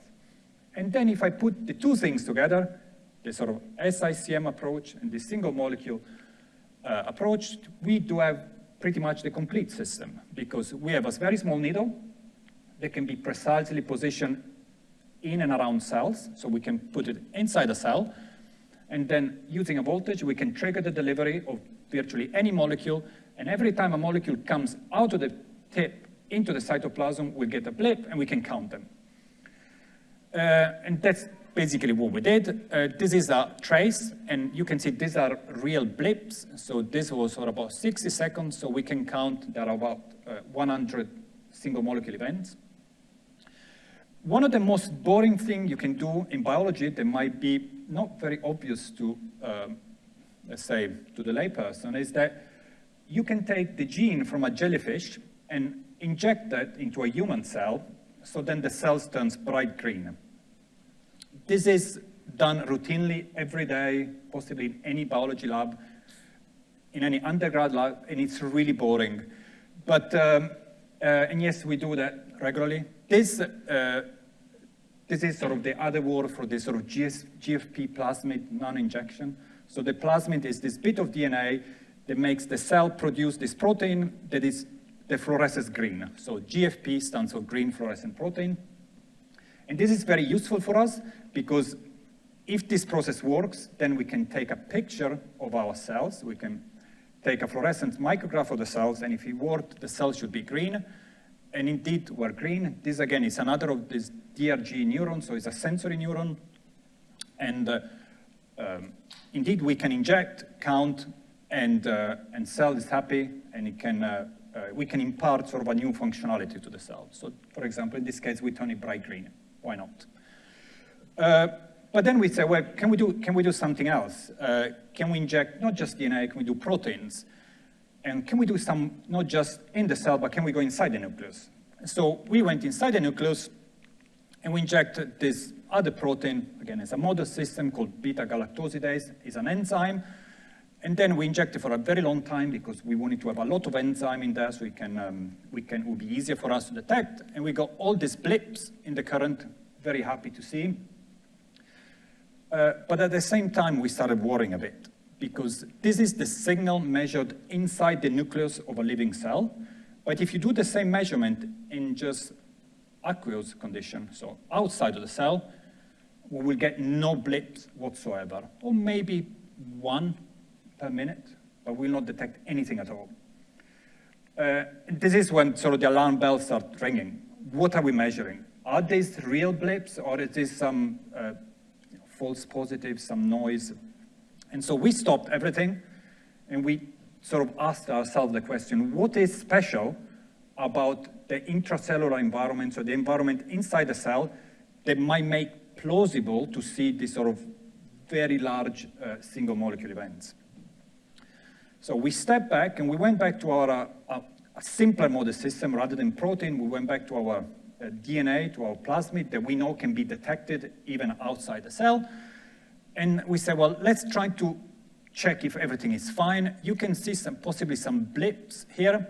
And on the right side, you see a scatter plot where basically we plot the height of the blip or peaks as a function of the width. So the dwell time is the width of the peaks.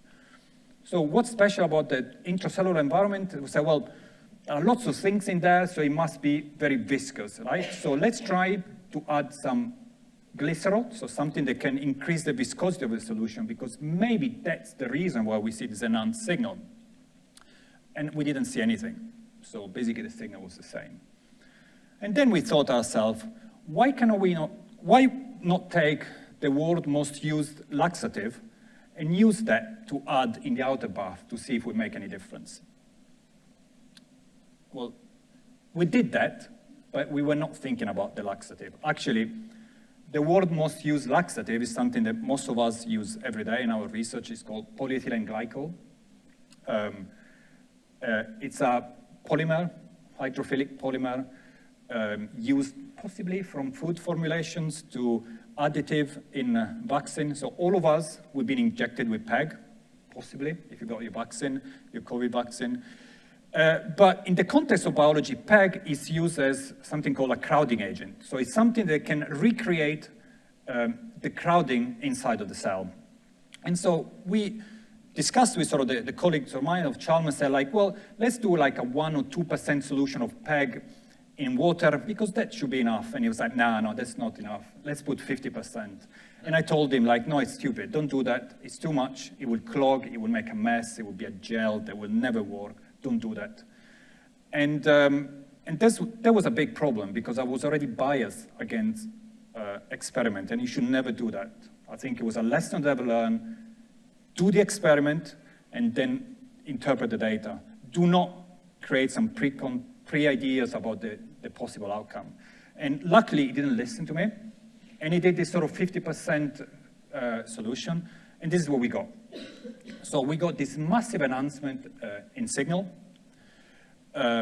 This is exactly the same nanopipette, same exact molecule. We just dipped the nanopipette in a different solution. So this is PBS with glycerol, and this is PBS. PBS is an aqueous solution with ions with 50% polyethylene glycol. This only works with 50% PEG or very high concentration. So if we did what I suggested, we would not have seen this. So all credit goes to Chalmers, because if it was for me, I would not be here speaking about this. And this was about sort of the stupidity in a way. You know, if the experiment is a clear hypothesis, if it's not dangerous, just do it. Then you look at the data and you conclude from that, rather than saying like, no, I don't think it's never going to work. You never know. You never know. And the more stupid the experiment is, the more likely you will get unexpected results, and the more fun it is. So at this time, it's like when the two voices in my head start appearing. One is like, okay, remember why you were doing this. You were just checking if those signals inside the cell were real or not. And there is evidence here that says that potentially it's compatible with this concept of crowding. So yes, they are real. Go back to that. And the other voice in your head is like, okay, why is this the case? Why do you get this enhancement in signal? Where is it coming from? What's special about this PEG? And of course, I listened to this other voice. So we pause all this sort of single molecule delivery, and we say, okay, we need to understand what this PEG is. And so we spent a lot of time the last 2 or 3 years, and we realized that this enhancement of signal works with pretty much anything. So it's not just related with DNA. You can do it with DNA origami, and you can do it with RNA, you can do it with proteins, you can do it with protein aggregates, you can do it with nanoparticles. And also we spent a lot of time trying to understand why is the case. So I will not tell you how does this work, but you're more than welcome today now, because I don't have time, but you're more than welcome to come and find me after or send me an email, because it's actually quite interesting, and it's quite of an interplay between mechanical properties of PEG and its ability to modify the ionic environment within the nanopore.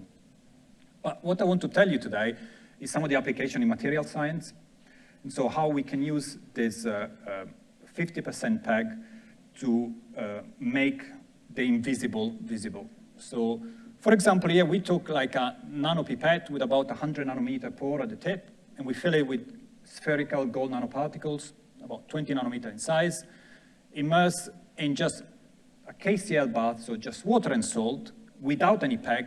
We don't see anything. All these blips in current, they're not there. As soon as we add 50% PEG, we get all these blips. And every blip is a nanoparticle going from the inside of the pipette to out. So without changing anything, by just adding this polymer in the outer bath, you make the invisible visible. Which again, is a great nod even to the community in the Bragg Centre. Often, my nanopore community, to improve the signal, you would rather make a better amplifier. You will improve the electronics to make it more sensitive. But sometimes soft matter can come and help you in sort of unexpected way. And this was the case for us. So we did not have to change any electronics. We can just use chemistry to amplify our signal. An interesting sort of the signal that we measure depends on the size of the nanoparticles. And you can see, so this is all a fixed nanopore size. This is the blip you get with a 10 nanometer particle, 20, 30, 40, and 50. And then things got more interesting because the blip that we get, for example, with the smaller particle is just downwards. As soon as you go to a bit bigger particle, you get something we call it biphasic. And again, two voices in your head, who cares? It just works. Or maybe that will be the engineering voice, the scientist voice. No, why does it work? Why do you get the current that goes first up and then down? And so what we did, we built a multi-physics model based on finite element modeling, and we tried to recreate this system say in a computer. And so this was, for example, the experimental measurement of one 50 nanometer particle traveling through the nanopore, and then we created a model where we measured the theoretical current through the pore when a particle is placed in different location within the pore. So very far in, and then very much far out. And what you can see, that qualitatively, sort of the theory, our model recreates the shape of the signal very well. Please note that this model was static, while what we're measuring is a dynamic process. So although the y-axis are the same, the x-axis is different. Here is time, and this is distance. But we could potentially infer that, I mean, there could be a bit much, but you know, the shape of the curve and the amplitude of the both part of the peaks, they match very well the experimental data. And then we went on. We said, well, rather than just measuring spherical particle, can we detect something a bit more complicated?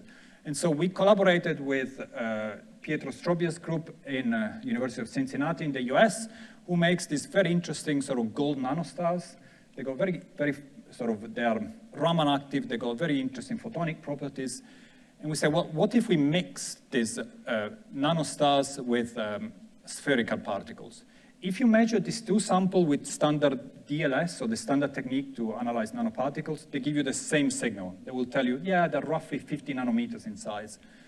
But actually the signal that we get, they're completely different. Because of course the shape and the way they travel through the nanopore is very different. This is the signal for the nanosphere, nanostars, and we mix them together, you can start to see two different populations. And then we started to sample different moments of the synthesis of these nanostars at the beginning, in middle, and after the end.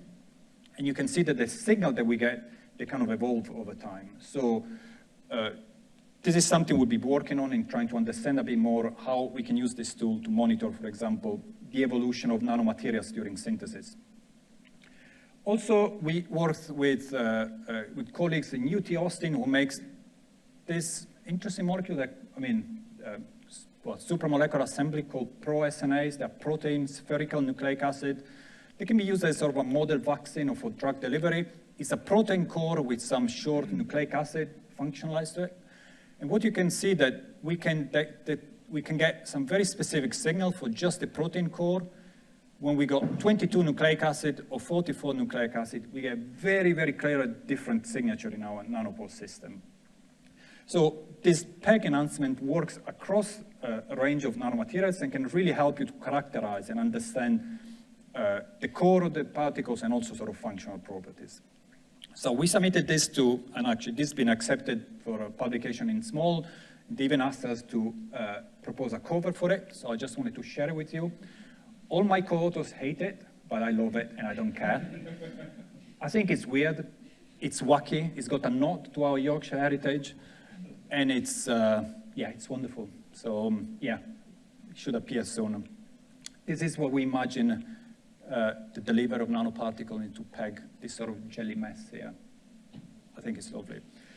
To conclude, I just want to give you a flavor of where we're going with this.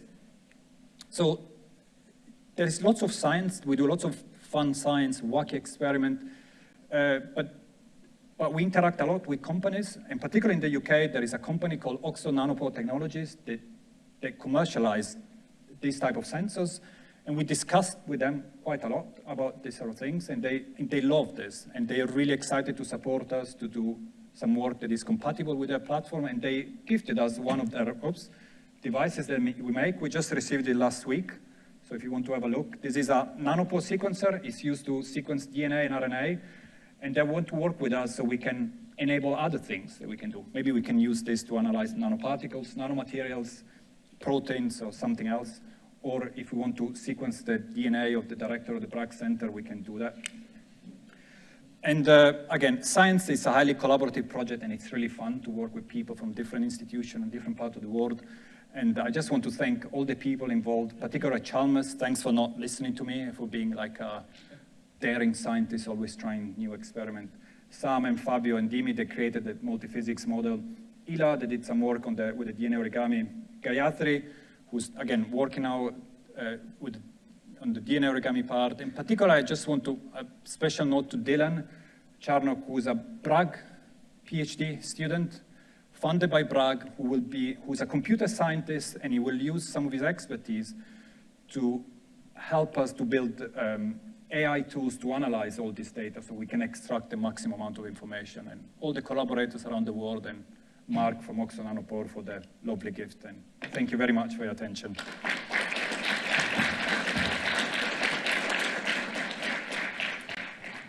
Thank you, Paolo. Questions from the audience? Anyone? At the top, of course, yes. Rick. Yes, a shout.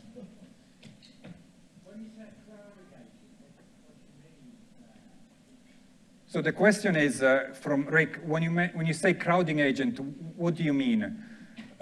So fundamentally, when you add, so polyethylene glycol is just used to, let's say, reduce the available volume for the molecules in there, so it just brings everything close together.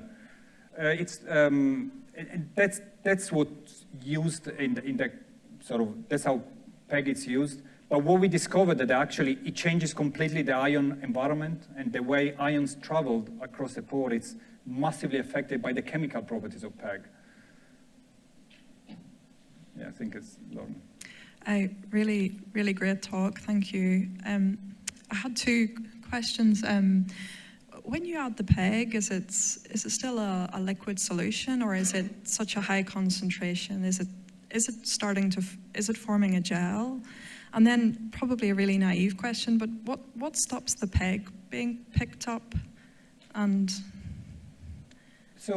transported, I guess? Yeah, so this that's not very scientific, but it's very gloopy, let's say. It looks like very thick honey, the solution. We never really looked at the rheology of that material in detail, and it's something I think would be really nice to do with all the facilities we have available.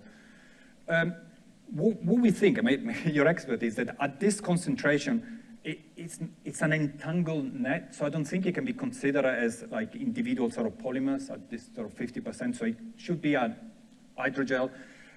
It definitely should come in, but our system is not sensitive to, for example, to the translocation of PEG. What we think is happening is that there is an interface that gets formed at the nanopore, in or near the nanopore, And the signal we observe is a mechanical disruption of this interface. They sort of get moved down by an analyte, translocated, and then reforms. But again, this is our working hypothesis. We've got some evidence on that, but it would be nice to investigate more. Any other questions? Well, if not, then let's thank Paolo again.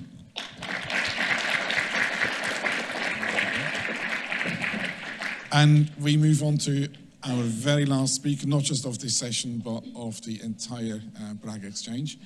It's a pleasure to introduce Delanyo Kpeglo, and she will talk to us about microfluidic devices for testing therapeutic agents.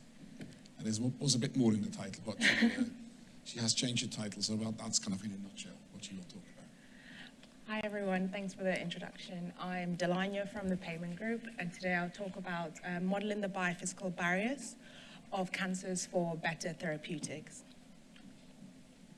So there are many promising new drugs and delivery mechanisms currently in development against cancers, but there remains a gap for the effective translation of therapeutics from the bench to the clinic. So drugs injected into the body first encounter several barriers, and they first encounter an endothelial barrier often distorted by the tumor disease. So the increase in tumor mass and ECM proteins results in high interstitial pressure that leads to the collapse of vasculatures, and these are essential for drug delivery to the cancer cells. But if the drugs overcome this barrier, they're then met with rigid, mechanically stiff fibrotic stroma. And this aspect of barriers to drug delivery in cancer is what this presentation is on. So the stroma is basically the supportive tissue for the normal function of organs, with all the ECM proteins that are needed to support cells for that normal function of organs. But in diseases such as cancer, you have that high densities of cells, high densities of ECM proteins, that will lead to that fibrotic stroma, or that sky-like tissue surrounding the cancer cells, and therefore blocking the penetration of drugs through the tumor tissue to the cancer cells, and this leads to treatment failure. This is particularly true for solid tumors such as your pancreatic ductal adenocarcinoma, which is the most prevalent pancreatic cancer. And studies have found that the fibrotic stroma in PDAC is due to that overproduction of ECM proteins, your overproduction of collagen, which is mediated by cancer-associated fibroblasts or pancreatic stellate cells.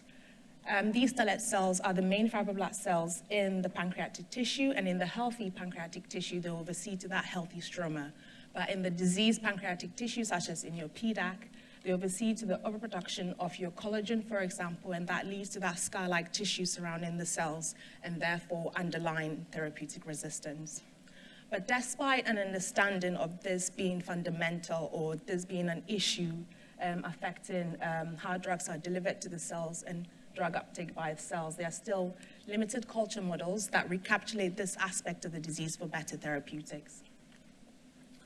So you have your conventional two-dimensional culture models, which are simple and cost-effective, and they are important into understanding the initial cellular behavior, that initial insight into how the cells will behave.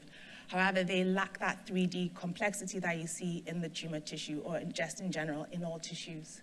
You have your mice models, and they are good in terms of understanding disease development and progression, but the differences in drug metabolism between a mice and a human makes it cumbersome to translate therapeutics to the clinic. So with the replacement, refinement, and reduction of the use of animal models, you can grow cells in micro-sized aggregate, 3D aggregates, with and without a hydrogel. And with 3D cultures, you can basically model the right cell-to-cell, the right cell-to-matrix interaction with the exposure of nutrients and oxygen that resembles what you see in the tissue. And you can also mirror the mechanical stiffness of the tissue. You can also incorporate this with microfluidic technology, which is basically the control of fluid flow in microchannels. And with this, you can have the right flow conditions, as you also see in tissues. But this also means that you can also assess therapeutics more effectively, or novel drugs and delivery mechanisms. And such delivery mechanism is such as your microbubble mediated approach. And microbubbles are gas-filled bubbles of about less than 10 microns in diameter stabilized by a phospholipid shell. And therapeutically, they're used to assess increased drug delivery and uptake. So the stable cavitation of microbubbles, or the rapid collapse of microbubbles with ultrasound exposure, causes forces in the local ECM and on cell membrane just to increase drug delivery and uptake. And you can attach liposomes onto your phospholipid shell. And with the microbubbles and ultrasound exposure, you can directly deliver drug-loaded liposome to your area of interest, and therefore you enable high drug efficacy with less harm to healthy cells and tissue. And this approach was used against the model, and the model is basically pancreatic, the PDAC cancer cell line PAN-C1 with your stellate cells and medium with all the supplements that you need in order to mirror what you see in the tissue. And in developing that microfluidic culture model of PDAC, what I did first of all is see the cells off chip and take it to the rheometer to mechanically characterize the cultures. And here what I'm looking at is a time course in order to mimic that tissue stiffness I see that is reported in the literature on chip. And with that mechanical stiffness, I'll also model that collagenous matrix environment that I see in the tumor tissue on chip. And once that time course is determined, I see the cells on chip into our microfluidic device. And here with that fluid control advantage, I can model that reduced interstitial flow that I see in the tumor tissue on chip prior to therapeutic assessment. So this is the mechanical characterization of the culture. And here what I'm looking at with oscillatory shear deformation is basically the elastic and the viscous information in order to calculate my complex shear modulus. So this is supposed to be an equation of how I calculate my complex shear modulus. Sorry about that. But basically I need G prime, G double prime to calculate my complex shear modulus. And here you have the complex shear modulus against increased culture time. So by day 21 of culture, what we see is that the model, which has the PDAC cancer cells with the stellate cells and the supplement that I need, it has a mechanical stiffness, or culture mechanical stiffness within range of what is reported in the tissues in comparison to the controls, which has just the cancer cells on its own and no supplement. So then I know that I need to grow my cells for up to 21 days at least to model this mechanical stiffness. There's a decrease in the modulus between day 5 and 14 of culture, and this is due to the cells breaking down that hydrogel scaffold that they're seated in and releasing the collagen to have a matrix that will support their growth. So to determine that this is what the cells are doing, laying down collagen to support their growth, I immunostain for collagen type 1. Collagen, first of all, it provides the basic framework for the matrix architecture, and collagen contributing to the tissue stiffness, and collagen type 1 is the most abundant in the PDAC stroma. So immunostaining for collagen type 1, what I see is that from day 21, the cells are laying down that collagen in their surrounding matrix in comparison to that earlier day. So this therefore contributes to that mechanical stiffness that we see on day 21. But with that increased collagen deposition, there's an increased cross-linking of fibers, and this would reduce that porosity that you see in that matrix and therefore affect drug delivery to the cancer cells. And also it would affect nutrient availability and oxygen availability to the cells. So assessing how this influences drug efficacy, I treated the cultures with gemcitabine, which is a chemotherapeutic drug for pancreatic cancer. And once that mechanical rigidity is achieved, the red bar there, you need high drug gemcitabine concentrations in order to reduce culture viability, because you need more of those drug molecules just to penetrate through that culture matrix with that collagenous environment, just to get to the cells and therefore kill them. And in terms of nutrients and oxygen availability, I immunostain for HIF-1 alpha, which is expressed in the cells for them to be able to adapt to that hypoxic acidic environment. And here I see that, or what we saw was that these cultures are expressed in HIF1 alpha. So I have a model with the right cell types. I grow them up to 21 days, or at least 21 days, in order to mimic that PDAC tissue rigidity at that collagenous hypoxic environment as well. So moving on, the next step was to see the cells on chip to develop the model. So this is the device used for the on-chip model. It has a central culture chamber, 2 gel-containing channels just to help with that 21-day culture, and medium channels for the perfusion of culture medium to the central culture chamber for the model to develop. And similar to the off-chip assessment, I immunostain for collagen type 1 and HIF1 alpha, just to make sure that what I'm seeing off-chip, I can mimic that on-chip as well. And with that fluid control advantage, I'm able to investigate for interstitial flow on chip, just to make sure that all the biophysical characteristics reported in the literature for the PDAC tumor tissue can be mimicked on chip for therapeutic assessment. So in relation to the collagen and HIF1 alpha assessment, by day 21, we see that the model has a collagenous matrix and the cells are expressed in HIF1 alpha. So in terms of that fibrotic stroma, that hypoxic stroma, I can mimic that on chip. And in relation to that reduced interstitial flow, using a fluorescent dye to perfuse through that culture chamber, and with the fluorescent dye, I'm basically looking at the rate of flow. And as the model is developing mechanically, the red bar there, as the complex share modulus is increasing, you see that decrease in interstitial flow. So that means that on chip, I'm able to model that collagenous matrix, that hypoxic environment, and a mechanical stiffness that resembles what you see in the tumor tissue, all leading to that reduced interstitial flow.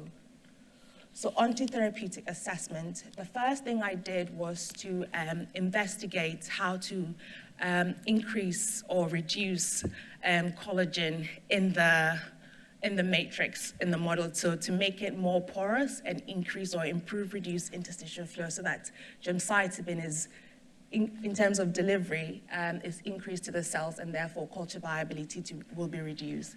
And with losartan treatment, you see that the collagenous matrix is more porous.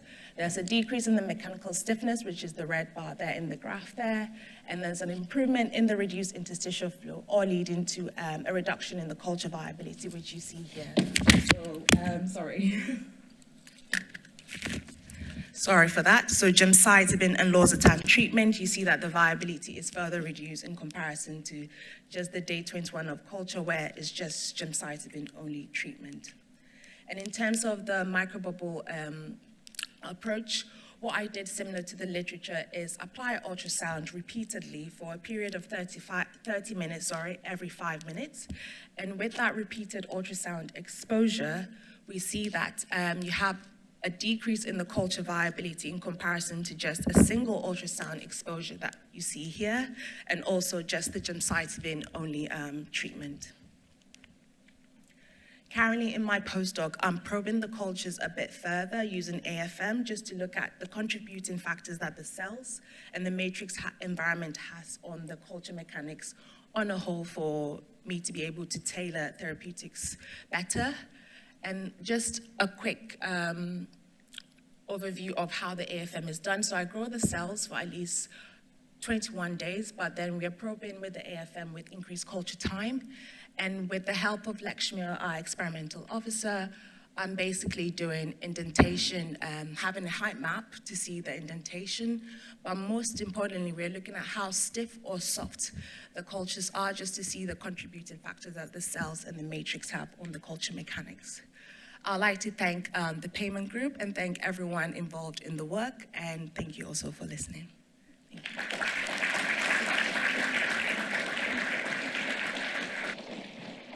Thank you very much, Linda. We have time probably for one question. I'm sure it's going to be at the top end, yes.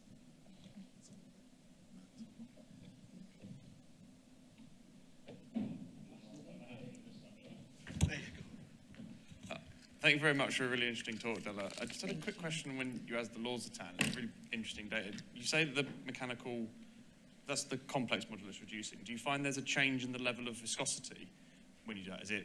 Or does it stay sort of the same for both samples, with and without loss of time?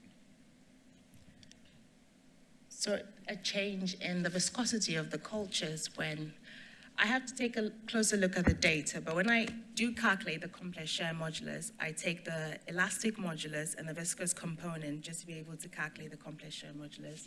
So off the top of my head, what I can say is, yes, there's a reduction in maybe both the elasticity and the viscosity, but I need to go back to the data and just take a closer look at what is happening in terms of the viscosity, because even though collagen contributes to the elasticity, there are other proteins in there also contributing to the viscosity to have that overall mechanical stiffness of the culture. But yeah, I need to. Awesome, thank you. Thank you. I can see no urgent questions. I think it's probably time to wrap up. And thank you, Della, and all the previous speakers again. Thank you very much. I think I'll hand over to Edmund and Andy. Hello? Right, it's on. Good. Okay, so there's going to be, as always, there's the poster prizes coming, but you're going to have a little pause, but we haven't got sound effects and music while that happens, but you're just going to get the tension building. But just before we do the poster prizes, because otherwise you'd run away, there's a few thanks I would like to give to lots of people. And if I've forgotten someone, my apologies in advance. Firstly, thank you to everyone here. Thank you everyone here today, also yesterday. I think it's been a really great Bragg Exchange. Lots and lots of really good discussions, really excellent talks, brilliant posters. Thank you to everyone here. And of course, the great discussions that seem to be having, and we were 6:30 last night, and people were still discussing things in refectory. So it's been really, really great. And also, thank you for those joining online. Please, next year, come in person. Just don't be online, but it's been really great having you online as well. So thanks to everyone for making this great, and it's really everyone here that makes the events as they are.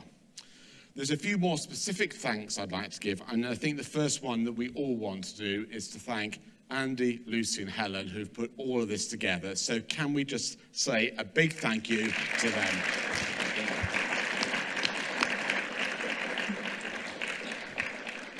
Of course, that's not only the planning for the event, but it's also things like the annual report you'll have picked up and seen. Massive amount of work, so really, really grateful for that.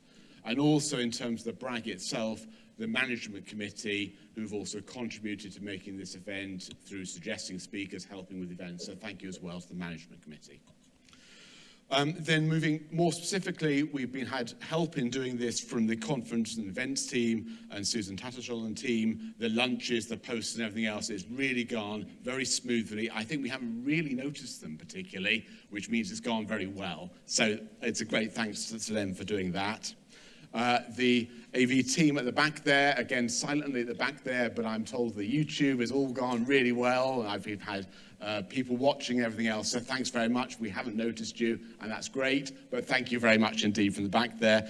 And Amir, who's been looking after our social media, I believe, so thank you very much for that. We then come to, and they've been on the slides the whole time, some sponsors. So the Royce Institute, both helping fund this event, but also as we've gone through, you'll have seen on some of the talks and presentations, the Royce being acknowledged directly for the support. So big thanks to the Royce Institute who've been supporting us throughout this. And then, of course, our sponsors, Quantum Design, Royal Society of Chemistry.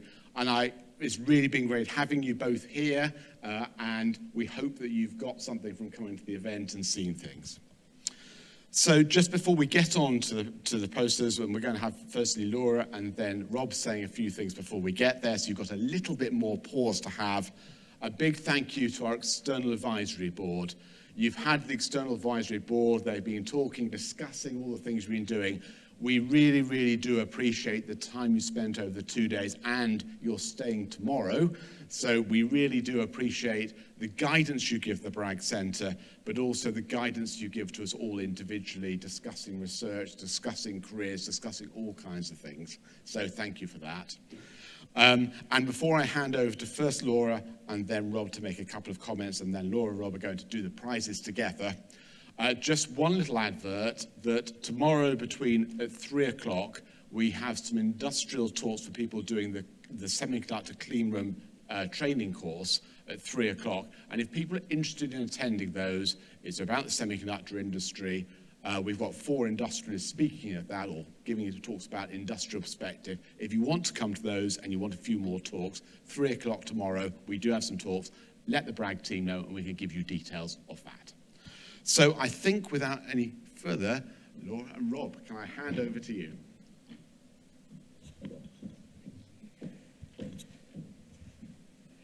Hi everyone, I'm Laura and I'm from the Royal Society of Chemistry. We've been sponsoring this event. And so I've been here the last couple of days, which firstly has been really wonderful because I did my PhD in Leeds in chemistry, so it's really great to be back. Thanks, Andy, for inviting me. But it's also been fantastic to see such a breadth of really, really cool materials research, and also across so many diverse areas as well. And as a chemist who works for the Royal Society of Chemistry, I'm also really thrilled to see that vein of chemistry kind of running through all of the talks I've seen. That's something that's been really, really great.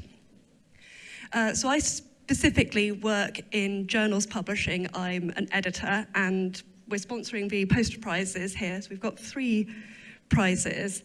And I really struggled to think of 3 specific journals that the RSC has to sponsor the prizes because, as I mentioned, there's just such a breadth of research that I've seen today. It was a bit of a struggle to narrow down. So just to briefly mention the 3 journals which are specifically sponsoring the prizes. So firstly, we've got MSDE, which stands for Molecular Systems Design and Engineering, which is a bit of a mouthful. But basically, that's a journal looking, again, across the breadth of materials research, but particularly focusing on the design aspects, kind of maybe towards applications. I also selected Materials Horizons, again, another broad materials journal, but really publishing kind of super high novelty, novel concepts in particular at the forefront of materials. And then finally, kind of sponsoring one of the more specific sessions in particular, I went for soft matter. This is partly because I'm biased, because I currently work on soft matter, so I think it's the best. And also because Professor Dugan, who gave such a great talk yesterday, is one of our associate editors on soft matter, so I kind of really had to get it in there. But I think that's everything from me. Just thanks again for inviting us to sponsor.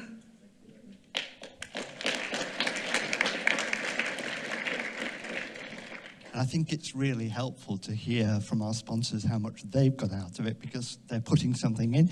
They need to get something back, so thank you for that. Now to the important thing, the poster prizes. We had over 50 posters. Yes, over 50 posters, including some for the first time from external organisations. So it's good to see the spread of value. I hope that you're online and watching in. See that? And over 3/4 of those posters had a vote from someone. So that's showing that, the quality across them all was tremendous. I walked around and looked at every one of those posters. Anyone could have won. They were all of very high quality. I think you would very much agree with that. Really very good. But unfortunately, as ever, we do have to choose some posters, and there were 3 that came out pretty clearly in the lead. And interestingly, there's a chemistry thread to all of them too. So that's even better, okay? And in fact, we've got an even closer thread as well, because some of the talks that we've heard earlier today, there's some reflection in the science that we're going to hear about in the posters. So we're going to start with the 2 runners-up. And the first one actually had a credit earlier in this afternoon. So that's Gayatri Mohanan, and forgive me if I've mangled your name, for the work on biomarker detection with affimer-conjugated DNA origami using nanopipettes, which we heard about earlier. Thank you.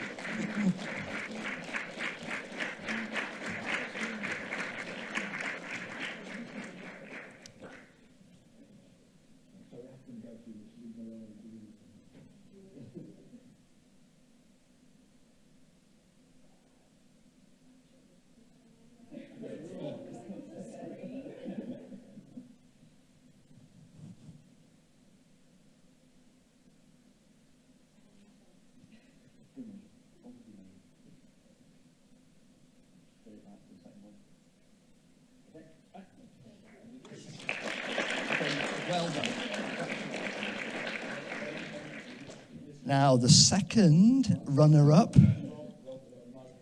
Oh, and yeah, we've got to go out. Always got to be a mug. Can't have too many of those.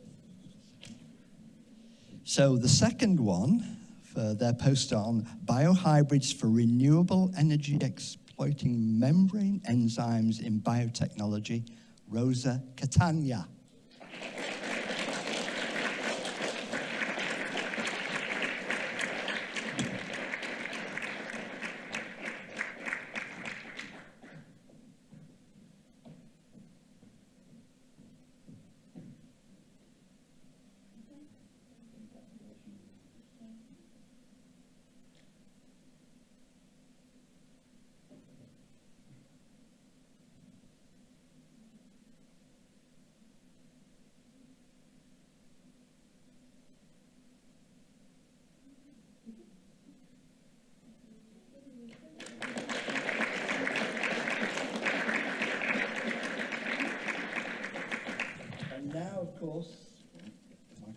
And now, of course, all the one you've all been waiting for, the winner.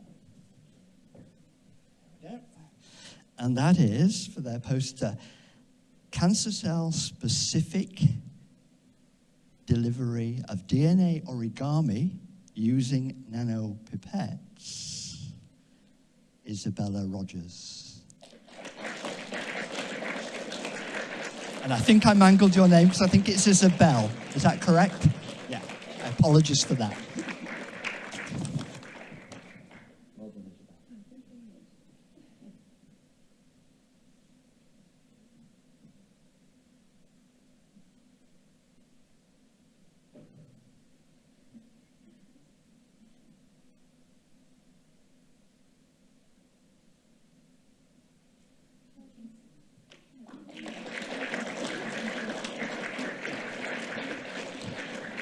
So you're all wondering, what are the prizes? Well, obviously, there's a mug. There's also an Amazon voucher. And I think the most important thing we'll pass on. So all the winners and runners-up also get 1 year free membership at the Royal Society of Chemistry. And so there's loads of great resources that you now get for free, like careers help, applying for like travel grants, research and mobility grants. So do have an explore. And for any undergraduates in the audience, RSC membership is free for you. And for any PhD students, I think it's about £30 a year.